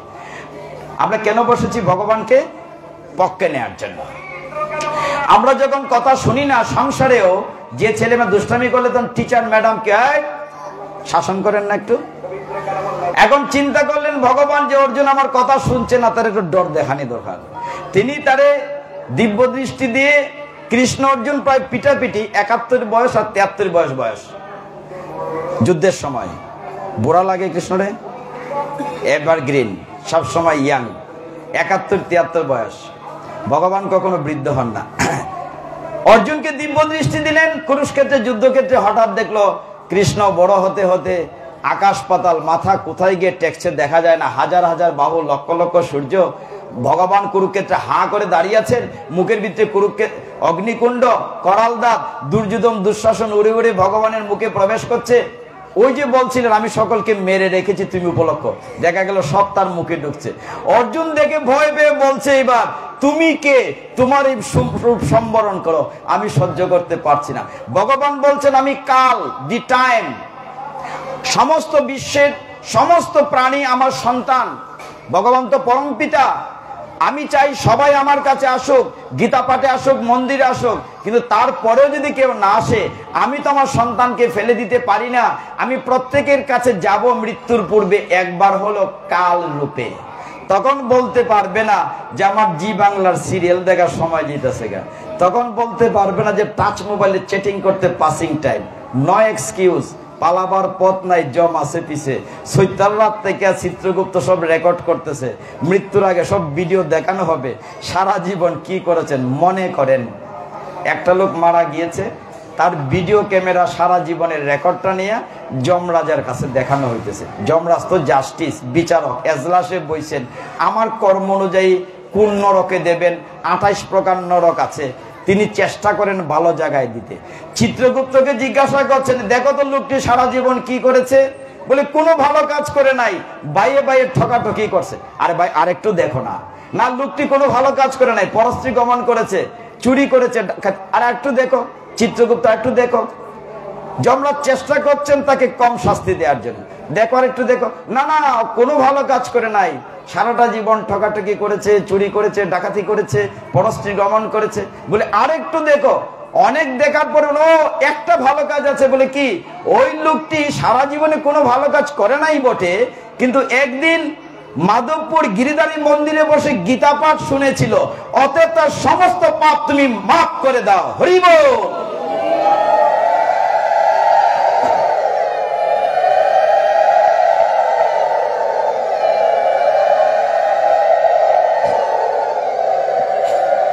হতেও তো পারে, সমস্ত পাপ ডিলিট করে দেয়া হলো, পালাবার পথ নাই। এইখানে যে চিপসটা বসানো আছে আত্মা নামক মেমোরি কার্ড, এটার সাইজ হচ্ছে খুব বড়, চুলের অগ্রভাগের 10,000 ভাগের 1 ভাগ, মানে কত ছোট। এটা সমস্ত রেকর্ড হচ্ছে 70 দিন থেকে। 11 অধ্যায় যখন ভয় দেখালেন, আসলে আমরাও তো ভয় না পাইলে রাম নাম লইনি না, ডল দেখাইলে। একটা উদাহরণ দেই, আইতেছে বৈশাখ মাস, যখন ঠাডাটা মারবো, জিলকিটা মারে, তখন হল নাম নে, রাম নামলো। ঠাডাটা দিলি কই রাম রাম রাম রাম রাম রাম রাম রাম, ঠাডাও শেষ, রাম রামও শেষ। হরিব। তখন কিন্তু কয় না এই রাম, জিলকিটা মারছে ঠাডাটা করবো, এ রাম রাম রাম রাম রাম রাম রাম, ঠাডাও শেষ, রাম রামও শেষ। তার মানে কি? ডরাইলে আমরা রাম নাম লই। তো অর্জুন যখন ডর দেখাইছ, তখন অর্জুনে কইছে কি, এইবার কৃপা করে তুমি আমার গুরু হও, আমারে তোমার শিষ্য বানাও। ফইলা তো কথা শুনছিন না, আমি রাজার ছেলে, আর অত বড় দেখিয়া কই এবার তুমি আমার গুরু হও, আমারে তোমার শিষ্য বানাও। ডরাইয়া জায়গা তাইছে নি, কয় করিসে বচনান্তব। এটা খুললা পরে গীতা মিলাইলেন, আমি গীতা খুলি না, ভগবানের কৃপায় আমি সময়ের দিকে খুব পিছনে আছি। তো অর্জুন কি বলছে? করিসে বচনান্তব, এবার তুমি যা করতে বলবে আমি তাই করব। জায়গা তাইছে। ভগবান উত্তর দিয়েছেন, যুদ্ধ চ মা মনুস্মর। এই কথাটি অক্ষর ব্রহ্ম যুগেও 7 নম্বর শ্লোকে বলা আছে। ভগবান বলছেন যুদ্ধ চ মা মনুস্মর, তুমি যুদ্ধ করো আমাকে স্মরণ রেখে। যুদ্ধ বলতে কুরুক্ষেত্রের যুদ্ধ না, শুধু আমাদের সংসারটা একটা যুদ্ধক্ষেত্র। কোথায় যুদ্ধ নাই বলেন? ছেলে মেয়েদের পড়াশোনার যুদ্ধ, বিয়ের যুদ্ধ, চাকরির যুদ্ধ, কোথায় যুদ্ধ নাই? ভগবান বলছে তুমি যুদ্ধ করো আমাকে স্মরণ রেখে। আচ্ছা, এতক্ষণ তো অন্ধরাজার কথা কইলাম, সঞ্জয়ের কথা কইলাম, অর্জুনের কথা কইলাম। অর্জুনের কিন্তু একটা শ্লোকও বলছেন, আবার রাগ করিনি। অর্জুনের একটা শ্লোক, অর্জুন তো গীতায় 85টা শ্লোক বলেছে, একটা শ্লোক বলি অর্জুনের। মনে করেন এই অধ্যায়ে অনেকগুলা শ্লোক আছে। এখানে বলছে অর্জুন, তমাদি দেব পুরুষ পুরাণ তমস্য বিশ্বস্য পরম নিদানম বেত্তসি বেত্তম চ পরম চ ধাম তয় ততম বিশ্ব অনন্ত রূপ। তোমার এত অনন্ত রূপ, তুমি পুরাণেরও মহাপুরাণ, সমস্ত বিশ্ব ব্রহ্মাণ্ড ভগবানের মাঝে। দেখে অর্জুন বিস্মিত হয়ে গেছে, ভগবানের প্রশংসা করছে। এই জন্য মন্দিরে গিয়ে নিয়ম হলো দর্শনে পবিত্র করো, এই তোমার গুণ। প্রথম ভগবানকে দর্শন করে ভগবানের প্রশংসা করতে হয়। তোমার কি সুন্দর ময়ূরপুচ্ছ, কি সুন্দর অলঙ্কার, কি সুন্দর চরণকানা, প্রশংসা করতে হয়। 11 অধ্যায় শেষ, 12, 13, 14, 15, 16টা ড্রপ দেই, কুলাতে পারবো না, মাত্র 12 মিনিট সময় আছে 11টা বাজতে। তাহলে 17 অধ্যায় থেকে আজকে একটু মজার কাহিনী বলে শেষ করব। 17 অধ্যায়ের নাম কি? শ্রদ্ধাত্রয় বিভাগীয়। আচ্ছা বলি তো, আমরা যারা এখানে আসছি রাত্রেবেলা কষ্ট করে, আমরা কি সুখ চাই? আমরা সুখ চাই কিনা? সবাই মাথা লড়ায়, সুখ চাই। আমরা সুখ চাই কিনা? সবাই চাই না? সবাই চায় না, একজনে চায় না, ওই যে উনি চায় না। কেন? কুন্তী দেবী সুখ চান নাই। চিনেন কুন্তী দেবীকে? অর্জুনের পিসিমা লাগে। অর্জুন না, ভুল বললাম তো, কৃষ্ণের পিসিমা। কৃষ্ণের পিসিমা কুন্তী দেবী। কৃষ্ণ তো ভগবান। যখন যুদ্ধ শেষ হয়ে গেল, মহাভারত শেষ হয়ে গেল, যুধিষ্ঠির যখন মহারাজ হলেন, খুব আনন্দ চলছে। পিসিমাকে বলছে কৃষ্ণ, ও পিসিমা, আমার এবার যাইবার দাও। আমি তো বহুত দিন ধরে সংসার ছাড়া, আমার এত বড় পরিবার, তোমার হস্তিনাপুর ফইরা যুদ্ধ তোমার জিতাই দিলাম, এইবার তো বেটি তোমার সুখের দিন, তোমার ছেলে রাজা হইছে, আমার সাইরা দাও, আমি যাইগা। তবে পিসিমা একটা কথা আছে, যদি তুমি আমার বিপদে পড়ো, কষ্টে পড়ো, আমার দায়িত্ব আমি আইন। এইটা শুনে কুন্তী দেবী কেঁদে দিয়েছিলেন, বলছিলেন বাবা গো, আমার সুখের দরকার নাই, আমাকে দুঃখে রাখো, যাতে আমি তোমাকে ডাকতে পারি আর তুমি আসো। অনেক তত্ত্ব কথা ঠিকই। ভগবানের কাছে কি বলছেন? আমাকে কষ্টে রাখো, যাতে আমি তোমাকে ডাকতে পারি, তুমি আসতে পারো। তাহলে আমরা যেহেতু সুখ চাই, আমি 10 মিনিটের ভিতরে একটা সুখের সূত্র আজকে শিখিয়ে দিয়ে যাই। আমরা ছোটবেলা অঙ্ক পড়েছি a+b²। ঠিক এরকম গীতায় একটি সুখের সূত্র আছে, কি করে সংসার আমরা সুখে থাকবো। আমরা যেহেতু সকলেই সুখ চাই, গীতা আমাদের সমস্ত জীবনের প্রশ্নের উত্তর দিয়েছেন। যদি একটু খেয়াল করেন, ভগবান বলছেন 17 অধ্যায়ের 15 নম্বর শ্লোকে, অনুদ্বেগম করম বাক্যম প্রিয় হিতম চৈয়দ ভাবেন। এটা অধ্যায়টির নাম শ্রদ্ধাত্রয় বিভাগ যুগ। এই অধ্যায়ে 3 রকম তপস্যার কথা বলা হয়েছে। 3 রকম তপস্যা কি? একটি দেহের তপস্যা, যেটা আমরা কায় বলি, কায়, মন, বাক্য। কায়িক তপস্যা, এই যে আমরা যেমন প্রাণায়াম করি, সন্ধ্যা করি, পরিক্রমা করি, এগুলা দৈহিক তপস্যা বা যোগ ব্যায়াম করি। মানসিক তপস্যা মনে মনে আছে। আরেকটি হচ্ছে বাচনিক তপস্যা। এটার অর্থ হচ্ছে খুব সুন্দর করে কথা বলাটাও একটি তপস্যা। মায়েরা রাগ করেন না, একটা কথা বলি, আমার সারা দেহে এই ঠোঁটটা বড় জোরে 1 ইঞ্চি জায়গা, কিন্তু কথা যদি আমরা ঠিক মতো ব্যবহার না করি, একটা সংসার ছাড়কার করতে বেশি দিন লাগে না। সংসার কেন, একটা দেশ জেলে পুড়ে চাই হয়ে যাবে ঠোঁটের কারণে, কথার কারণে। Power of speech. এই জন্য গীতায় ভগবান বলছেন, তুমি বাক তপস্যা করো, বাক সংযম, কথাও সুন্দর করে বলো। উদাহরণ দেই, এই শ্লোকের উদাহরণটা বলে আমরা শেষ করব। ভগবান বলছেন যে তোমার তপস্যা 3 প্রকার মধ্যে 17 অধ্যায়ে একটা তপস্যা হচ্ছে বাচনিক তপস্যা, মানে সুন্দর করে কথা বলাটা তপস্যা। উদাহরণ দেই, এক দেশে একজন রাজা ছিলেন, তিনি একদিন স্বপ্নে দেখলেন তার সব দাঁত পড়ে গেছে। কি অদ্ভুত ব্যাপার না? তিনি মন্ত্রীকে ডাকলেন। আমরা সুখের সূত্র শিখতে বসেছি, এই কারণে আনন্দের কথা বলছি। তিনি মন্ত্রীকে ডাকলেন, একজন গণক নিয়ে আসো। গণনা করে গণক বলল, আপনার মতো দুর্ভাগা রাজা নাই, এমন এক স্বপ্ন দেখেছেন সব মরে যাবে রাজ্যের, যদিও আপনি বাঁচবেন। যে শুনে রাজার প্রচন্ড রাগ হলো, যাও তাকে মৃত্যুদণ্ড শুলে চড়াও। সেই কিনা কয় আমার মতো দুর্ভাগা নাই। আরেকজন গণক আসলো, সে দেখে টেকে বলল, হে রাজন, আহারে আপনার মতো সৌভাগ্যবান কেউ নাই, এই রাজ্যের সব যদি মরেও যায় আপনি কোনোদিনই মরবেন না। রাজা খুশি হয়ে তারে মুক্তার মালা দিয়ে দিল। মন্ত্রী পাশে বসা ছিল। মন্ত্রী বলল, রাজা তুমি 2 রকম বিচার কি করে করলে? দুইজন তো একই কথা বলেছে, একজনকে মৃত্যুদণ্ড, একজনকে মুক্তার মালা। আপনারা খেয়াল করেছেন কিনা? যদি অ্যাটেনশন না থেকে বুঝতে পারবেন না কথার ফাঁক আছে। প্রথম জন বলেছে তোমার মতো দুর্ভাগা কেউ নাই, সব মরে যাবে, তুমি বাঁচবে। পরের জন বলছে তোমার মতো সৌভাগ্যবান কেউ নাই, সব মরে গেলেও তুমি মরবে না। কথা কিন্তু এক বলেছে। ওইটাই হচ্ছে বাচনিক, খেয়াল রাখতে হবে। আমরা যদি বাইরে যাই এখান থেকে, আবার যদি কই প্লিজ দয়া হইতে যাই, এক কথা না, প্লিজ গেট আউট বলার কারণে দুই রকম হতে পারে। একটু খেয়াল করেন, গীতা যে খালি কমপ্লিট কোড অফ লাইফ মুখে মুখে হই যে গীতা আমার জীবন ব্যবস্থা, গীতায় কিতা আছে ফইরা ভাঙ্গা ভাঙ্গা ফরিনি, আজকে ভাঙ্গা ভাঙ্গা হইতাছি। একটু সময় কম দেখে সমস্ত গীতার 2 আনা হইতাছি, 14 আনা হইতাছি না। এখন শুনেন, বাকিটা শেষ করব। সুখের সূত্রটি, দ্রৌপদী কৃষ্ণকে বলতেন সখা, ঠিক আছে, কখনো কখনো বলতেন গোবিন্দ। দ্রৌপদীর কয়জন স্বামী? 5 জন স্বামী। যুধিষ্ঠির, ভীম, অর্জুন, নকুল, সহদেব। মামনি একটু খেয়াল করেন, থাকুক। তো একদিন এক মাতাজি গিয়ে দ্রৌপদীকে জিজ্ঞাসা করছে, হে গো পাঞ্চালী, দ্রৌপদীর একটা নাম পাঞ্চালী না, আরেকটা নাম যজ্ঞসেনী, আরেকটা নাম কৃষ্ণা। গিয়ে বলছে পাঞ্চালী, আমরা বেটি একজন জামাই লই চলতাম পারি না, তুই 5 জন লয়ে কেমনে তাহো? দ্রৌপদী বলছে ভগবান গোবিন্দ গীতায় আমাকে সুখের সূত্র শিখিয়ে দিয়েছে। অনুদ বেগম করম বাক্যম 17 অধ্যায় 15 শ্লোক পরে কইলা ফইরা নিয়ে এটা কেমনে? তখন দ্রৌপদী বলে, তাহলে আমার জীবনীটা শোনো। আমার 5 জন স্বামী। একদিন ভীম চিন্তা করলো, ভীমে চিন্তা করে দেখলো আমরা 5 জন স্বামী, কিন্তু দ্রৌপদী বেশি অর্জুনকে ভালোবাসে। কথা সত্য, কারণ অর্জুনই তো লক্ষ্য করে জয় করেছিল দ্রৌপদীকে।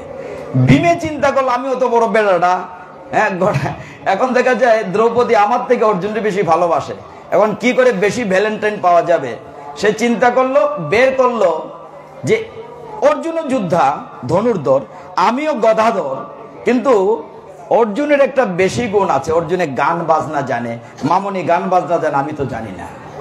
তখন ভীমে চিন্তা করলো, জানেন তো আপনারা যে অর্জুন বৃহস্পতির কাছ থেকে দেব রাজ্যকে গান শিখে এসেছিল, বৃহন্নলা সেজে ওই অজ্ঞাতবাসে উত্তরাকে গান শিখে, এই কাহিনী যাচ্ছি না।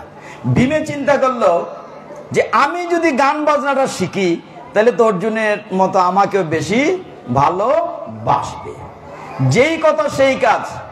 ভীমে হারমোনিয়াম, যত বড় বেড়া অত বড় হারমোনিয়াম লইয়া সারে গামার রেওয়াজ শুরু করলো ঘরের ভিতরে। এখন ভীমে গান শুরু করলো মানে কি, ঘরের শান্তি সব শেষ, ঘরের ভিতরে ডিজে বাজতে শুরু করলো। এটা তো আমরা বালা কইরা চিনি, ওই যে দুম্বুর দুম্বুর বাজে। ঘরের ভিতরে ডিজে শুরু হলো, ঘরের শান্তি কোথায়? শান্তি শেষ। ভীমে রেওয়াজ করছে, এই ভাই নকুল, এই সহদেব, ওকে বন্ধ করো, ওর জন্য থাকতে পাচ্ছি না। নকুল সহদেব বলল, দাদার যে মোটা একটা যদি কিল দেয় আমরা খাম শেষ, আমরা যেতে পারতাম না। অর্জুন ভাই তুমি যাও না, ওকে একটু বন্ধ করো না, এত রেয়াজ করছে। অর্জুন বলল, আমার সাথে তো ভীমের এমনি লাগা লাগে, আমার অপোজিশন পার্টি, এখন আমি কি করে বলি? ঘরে কে থাকলো? বড় ভাই যুধিষ্ঠির। বলল, দাদা তুমি গিয়া ওকে বন্ধ করো, ওর অত্যাচার আমরা কান জ্বালাপালা। যুধিষ্ঠির তো ধর্মরাজ, তার কাছে সকল সমান। যুধিষ্ঠির বললেন, আমার মেজ ভাইটা না এই বয়সে একটু গান শিখতে চেয়েছে, তোমাদের যদি ভালো না লাগে অন্য ঘরে চলে যাও। ঘরের ডিজে কিন্তু বন্ধ হইল না, কারণ হচ্ছে যুধিষ্ঠিরের কাছে তো বিচার এরকমই ন্যায়। ঘরে কে বাকি থাকলো? দ্রৌপদী। সবাই তার কাছে গেল, দ্রৌপদী এর চিল্লানিটা বন্ধ করো, এর জন্য থাকতে পারতেছিল। দ্রৌপদী তখন কি তার সুখের সূত্র স্মরণ করলেন, 17 অধ্যায় 15 নম্বর শ্লোক। গোবিন্দকে প্রণাম করে বললেন, কাছে গিয়ে ভীমের কাছে বললেন, হে স্বামীবর, আহারে আপনার কণ্ঠটি কি মিষ্টি, আপনি রেয়াজ করছেন। আচ্ছা বলেন তো, গান বাজনা তো একটি সাধনা, সাধনা না মা? রেয়াজ করতে সাধনা, গান বাজনা তো একটা সাধনা। আচ্ছা বলেন তো স্বামীবর, সাধন ভজন কি ঘরে বসে হয়? মনি ঋষিরা কি ঘরে বসে সাধন করেন না বনে জঙ্গলে করেন? এইটা শুনে ভীমি বলে, দেখো দেখো তুমি আমাকে কত ভালোবাসো, তুমি সত্যি কথাটা বলেছো, কেউ তো এরকম করে বলেনি। তাই তো, ঘরে বসে তো সাধনা হয় না, সাধনা তো বনে জঙ্গলে হয়। এইটা ভেবেই হারমোনিয়ামের সুজা গো টু দা ফরেস্ট, ঘরের ডিজে বন্ধ হয়ে গেল। বাকিটা শুনতে হবে। ঘরে তো অত্যাচার বন্ধ হয়ে গেল, ভীম বাবাজি চলে গেলেন জঙ্গলে সাধনা করার জন্য। দ্রৌপদী জানেন ভীম কিছুক্ষণ পরে আসবেন, কারণ ভীমের আরেকটি নাম হচ্ছে বৃকদর। বৃকদর মানে তার পেটে বৃক নামক রাক্ষস ক্ষুধা বেশি খাইতে পাইত। এইখানে যে মায়েরা আছেন প্রত্যেকে কিন্তু জানেন আপনার কোন সন্তান কি খেতে ভালোবাসে, প্রত্যেকেই জানেন। ভীমে বড় বড় রসগোল্লা পছন্দ করতেন, পায়েস পছন্দ করতেন। দ্রৌপদী কি করলেন, সারাদিন মান বড় বড় রসগোল্লা 1 হাঁড়ি না 7 হাঁড়ি রান্না করলেন, পায়েস রান্না করলেন যতদূর সম্ভব। আর ওইদিকে ভীম বাবাজি দ্রৌপদী বলছে বনে গিয়ে সাধনা করতে হবে। সাংঘাতিক কথা, মাই সুইট হার্ট। হ্যাঁ, তো বনে গিয়ে সে হারমোনিয়াম নিয়ে সারে গা রে গা মা শুরু করেছে, সারে গা গা শুরু করেছে, প্রচন্ড রেয়াজ করছে, সাধনা করছে। সারাদিন চলে গিয়েছে, কিন্তু পেটের ক্ষুধা তো আর মানে না। যখন সন্ধ্যা হয় এই জায়গাটা একটু মন দিয়ে খেয়াল করতে হবে, ফাঁক আছে কিছু। তখন ভীম যখন চোখ খুলে তাকালো, দেখলো তার সামনে একজন বুড়া বেটি লাঠি নিয়ে বসে রয়েছে। ভীমে দেখে বলল, মাগো, এই গভীর জঙ্গলে আমি না ওই রেয়াজ করতে এসছি, তুমি কেন এখানে আছো, লাঠি নিয়ে এসছো? বৃদ্ধা মহিলা বললেন, বাবারে, আমার একটা গাধা হারিয়ে গিয়েছিল। চিৎকার শুনে ভাবলাম গাধাটি বোধহয় গর্তে পড়ে চিৎকার করছে, এসে দেখি গাধা কোথায়, তুমি রেয়াজ করছো। হরি বল। কথাটা কি বুঝতে পেরেছেন? ভীম কিন্তু প্রথম বুঝে নাই, মোটা মাথা তো আমার মতো ব্যাক কর। ভীমে বলছে, মা তুমি কি বলেছো? বলছে, বাবা, আমার একটা গাধা হারিয়ে গিয়েছিল, গাধাটির চিৎকার শুনে ভাবলাম এ বোধহয় গর্তে পড়ে চিৎকার করছে, এসে দেখি গাধা কোথায়, তুমি রেয়াজ করছো। শুনে ভীমে বলছে, ও তাহলে আমি গাধা হলাম, আমার কণ্ঠটি গাধার মতো কর্কশ, তাই দ্রৌপদী আমাকে ঘরে থাকতে দেয় নাই, আজকে বুঝাবো পাঞ্চালীকে। হ্যাঁ, আমাকে কত বড় অপমান, গাধার সাথে কিনা তুলনা করা হয়েছে। খুব রেগে মেগে হারমোনিয়ামে বাড়িতে ফিরে আসছে। দ্রৌপদী তো জানে হি উইল ব্যাক।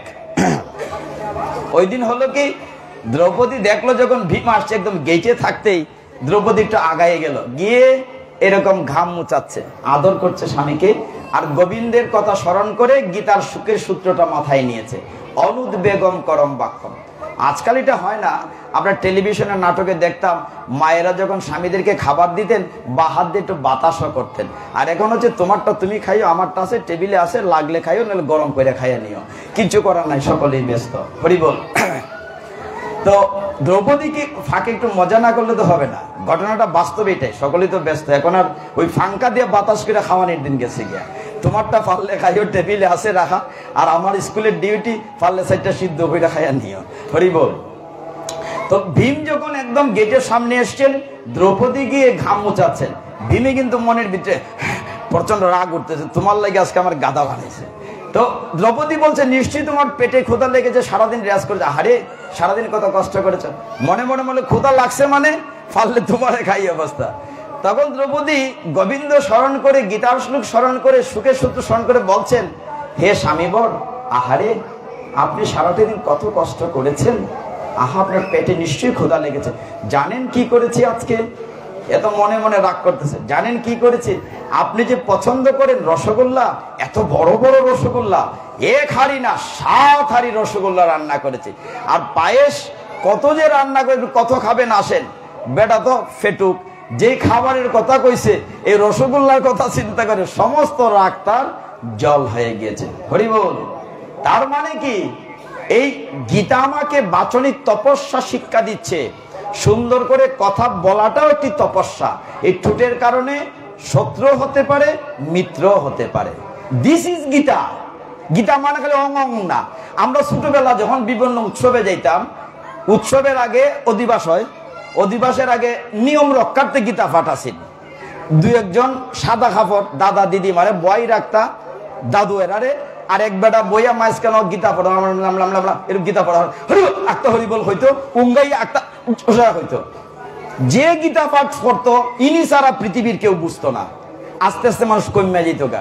আমরা উল্টাই লেছি আপনাদের চরম তুলে নিয়ে। আমরা গীতার শব্দ বাই শব্দ, লাইন বাই লাইন বাইঙ্গা হই, যাতে আমরা বুঝি। যত সময় যায় মানুষ বাড়ব। আমরা যখন বিভিন্ন জায়গায় পাঠে যাই 10,000 12,000 মানুষ থাকে। এইখানে আমার এ যাবৎ পাঠে সরস্বতী পূজা থেকে সবচেয়ে কম ভক্ত। যে তবুও আপনারা যে কৃপা করে চরণধুলি দিয়েছেন, আমি ধন্যাতি ধন্য হয়েছি। শেষ কথাটি বলবো, হরি বল। আমরা কেন বসেছি? ভগবানকে পক্ষে নেওয়ার জন্য। আমার হাতে 3 মিনিট আছে। পক্ষে নেওয়ার উত্তর ভগবান 2 বার দিয়েছেন। পরীক্ষার আগে আমরা যে প্রশ্নটা ইম্পর্টেন্ট আমরা ডাবল স্টার দিতাম, ভেরি ভেরি ইম্পর্টেন্ট। গীতায় ভগবান একটি শ্লোক 2 বার বলেছেন, তার মানে কি ইটস ভেরি ইম্পর্টেন্ট। 18 অধ্যায়ের 65 নম্বর শ্লোক, নবম অধ্যায়ের 34 নম্বর শ্লোক। ভগবান কি বলছেন? মনমনা ভব মদে ভক্ত মদ ইয়াজি মাম নমস্করু মামেব সত্যমেতে প্রতি জানে প্রিয়সীমে। হে প্রিয় অর্জুন, তুমি মনমনা ভব, আমার কথা ভাবো। মদ ভক্ত, আমার ভক্ত হও। মদ যাজি, আমার পূজা করো। মাম নমস্করু, আমাকে নমস্কার করো। তাইলে সত্যি প্রতিজ্ঞা করে কথা দিচ্ছি, তুমি আমাকে পক্ষে পাবে। উত্তর দিছেন? পক্ষে পাইলে 5টা জিনিস পাইব। শুরুতে কি কইছিলাম? শ্রী বিজয় লক্ষ্মী সম্পদ ধর্ম আমরা পাবো যদি ভগবানকে পক্ষে নিতে পারি না। শ্লোকের শেষের কথাটা বলি নাই। শ্লোকে ভগবান বলছেন, আমার কথা ভাবো, মন মনা ভব, মদ ভক্ত, আমার ভক্ত হও। মদ যাজি, যাজি মানে যাজনা, পূজা, আমার পূজা করো। মাম নমস্করু, আমাকে নমস্কার করো। তাহলে সত্যি প্রতিজ্ঞা করে কথা দিচ্ছি, তুমি আমাকে পাবে। শেষে বলছেন প্রিয় সীমে, যেহেতু তুমি আমার প্রিয়, তার মানে ভগবানের কথা ভাবতে হবে, পূজা করতে হবে শুধু না, তার প্রিয় হতে হবে। এই সংসারে সকলের সমান প্রিয় হয় না। একটা ঘরে যখন 2-3 জন ছেলে মেয়ে থাকে, সবাই কি মা বাবার কাছে সমান প্রিয় হয়? একটা ঘরে 2-4 বউ থাকলে সবাই কি শ্বশুর শাশুড়ির কাছে সমান প্রিয় হয় মা? না। যে ছেলে মেয়ে মা বাবাকে ভালোবাসে, মন জুগাইয়া চলে, যে বৌমারা শ্বশুর শাশুড়ির সেবা করে মন জুগাইয়া চলে, এরাই তো প্রিয় হয়। এইটাই গীতার শিক্ষা। 2 বার ভগবান বলছেন, তুমি আমাকে পক্ষে পাবে যদি তুমি আমার প্রিয় হতে পারো। তার মানে কি দাঁড়ালো? ভগবানকে সময় দিতে হবে, ভালোবাসতে হবে, তবেই না ভগবান আমার পক্ষে আসবেন। আর ভগবান পক্ষে আসলে আমার বিপদ থেকে রক্ষা করবেন। অনেকেই বলেন, এত পয়সা খরচ করে উৎসব করি, ভগবান দিয়ে আমার দিকে ফিরাও চাই না। চাইতা কেমনে? ভগবানের সাথে তোমার আত্মীয়তাই ছিন্ন কইরা দিছি। আইলে গেলেন না আত্মীয়তা। বাস্তব উদাহরণ বলি, কালকে বা পরশু আমি যদি রাস্তায় বাইরই, রিক্সার থেকে ফইরাজে গিয়া, আপনারা কেমনে করে আগাইবেন যে এই লোকটা 2 ঘন্টা বইয়া বক বক করছে, তার অন্তত হাসপাতাল দিয়াই চিনছি লোকটারে। আর যদি আমার না চিনতেন, দেখি না কইরা গেলা গানে। ঠিক এইরকম ভগবানের সাথে যদি সম্পর্ক থাকে, তবেই ভগবান আপনাকে বিপদ থেকে রক্ষা করবে। লাস্ট লোক, আমরা নিশ্চয়ই সকলে সাঁতার জানি মনে করেন, কিন্তু জানলেও জানো না তুমি? আচ্ছা মনে করো জানো, জানলেও আমরা ভবসাগর সমুদ্রে পড়লে উঠতে পারবো না যদি হেলিকপ্টার আমাকে না রেস্কিউ করে। এত বড় সাগর দেখবো কেমনে? দূরবীন দিয়া। যদি আমি হাতটা লাড়াছাড়া করি তাহলে দেখতে পারবো। গীতার শেষ উপদেশ 18 অধ্যায় মুখ্যযুগ 66 নম্বর শ্লোকে ভগবান বলছেন, সর্বধর্মান পরিত্যাজ্য মাম একমে শরণং ব্রজ অহং ত্বা সর্ব পাপেভ্য মুক্ষেস্যামি মা শুচ। অর্থ কি? হে মায়ার জীব, তুমি মায়ার সাগরে ডুবে আছো, আমি তো হাত বাড়িয়ে রেখেছি, তুমি কেবলমাত্র হাতটি তোলো, আমি তোমাকে সমস্ত পাপ সাগর থেকে উদ্ধার করব। হরি বল।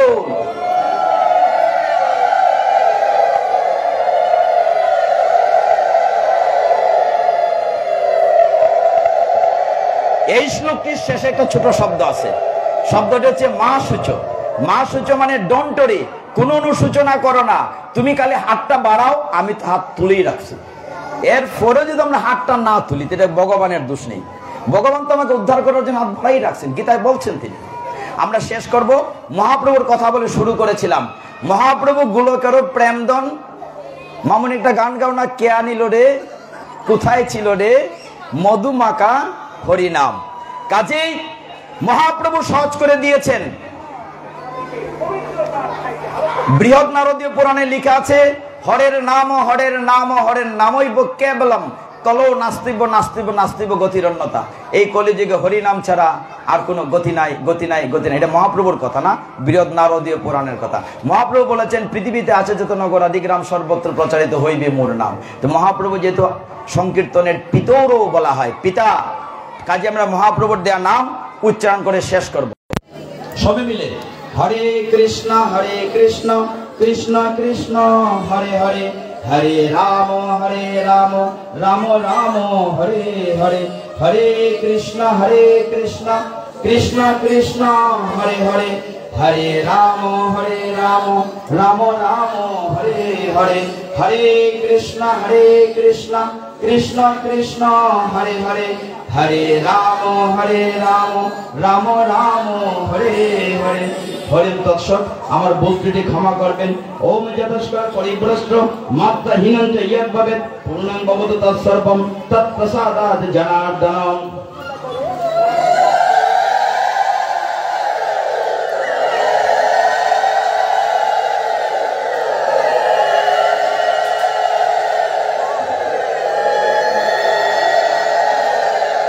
যদি সম্ভব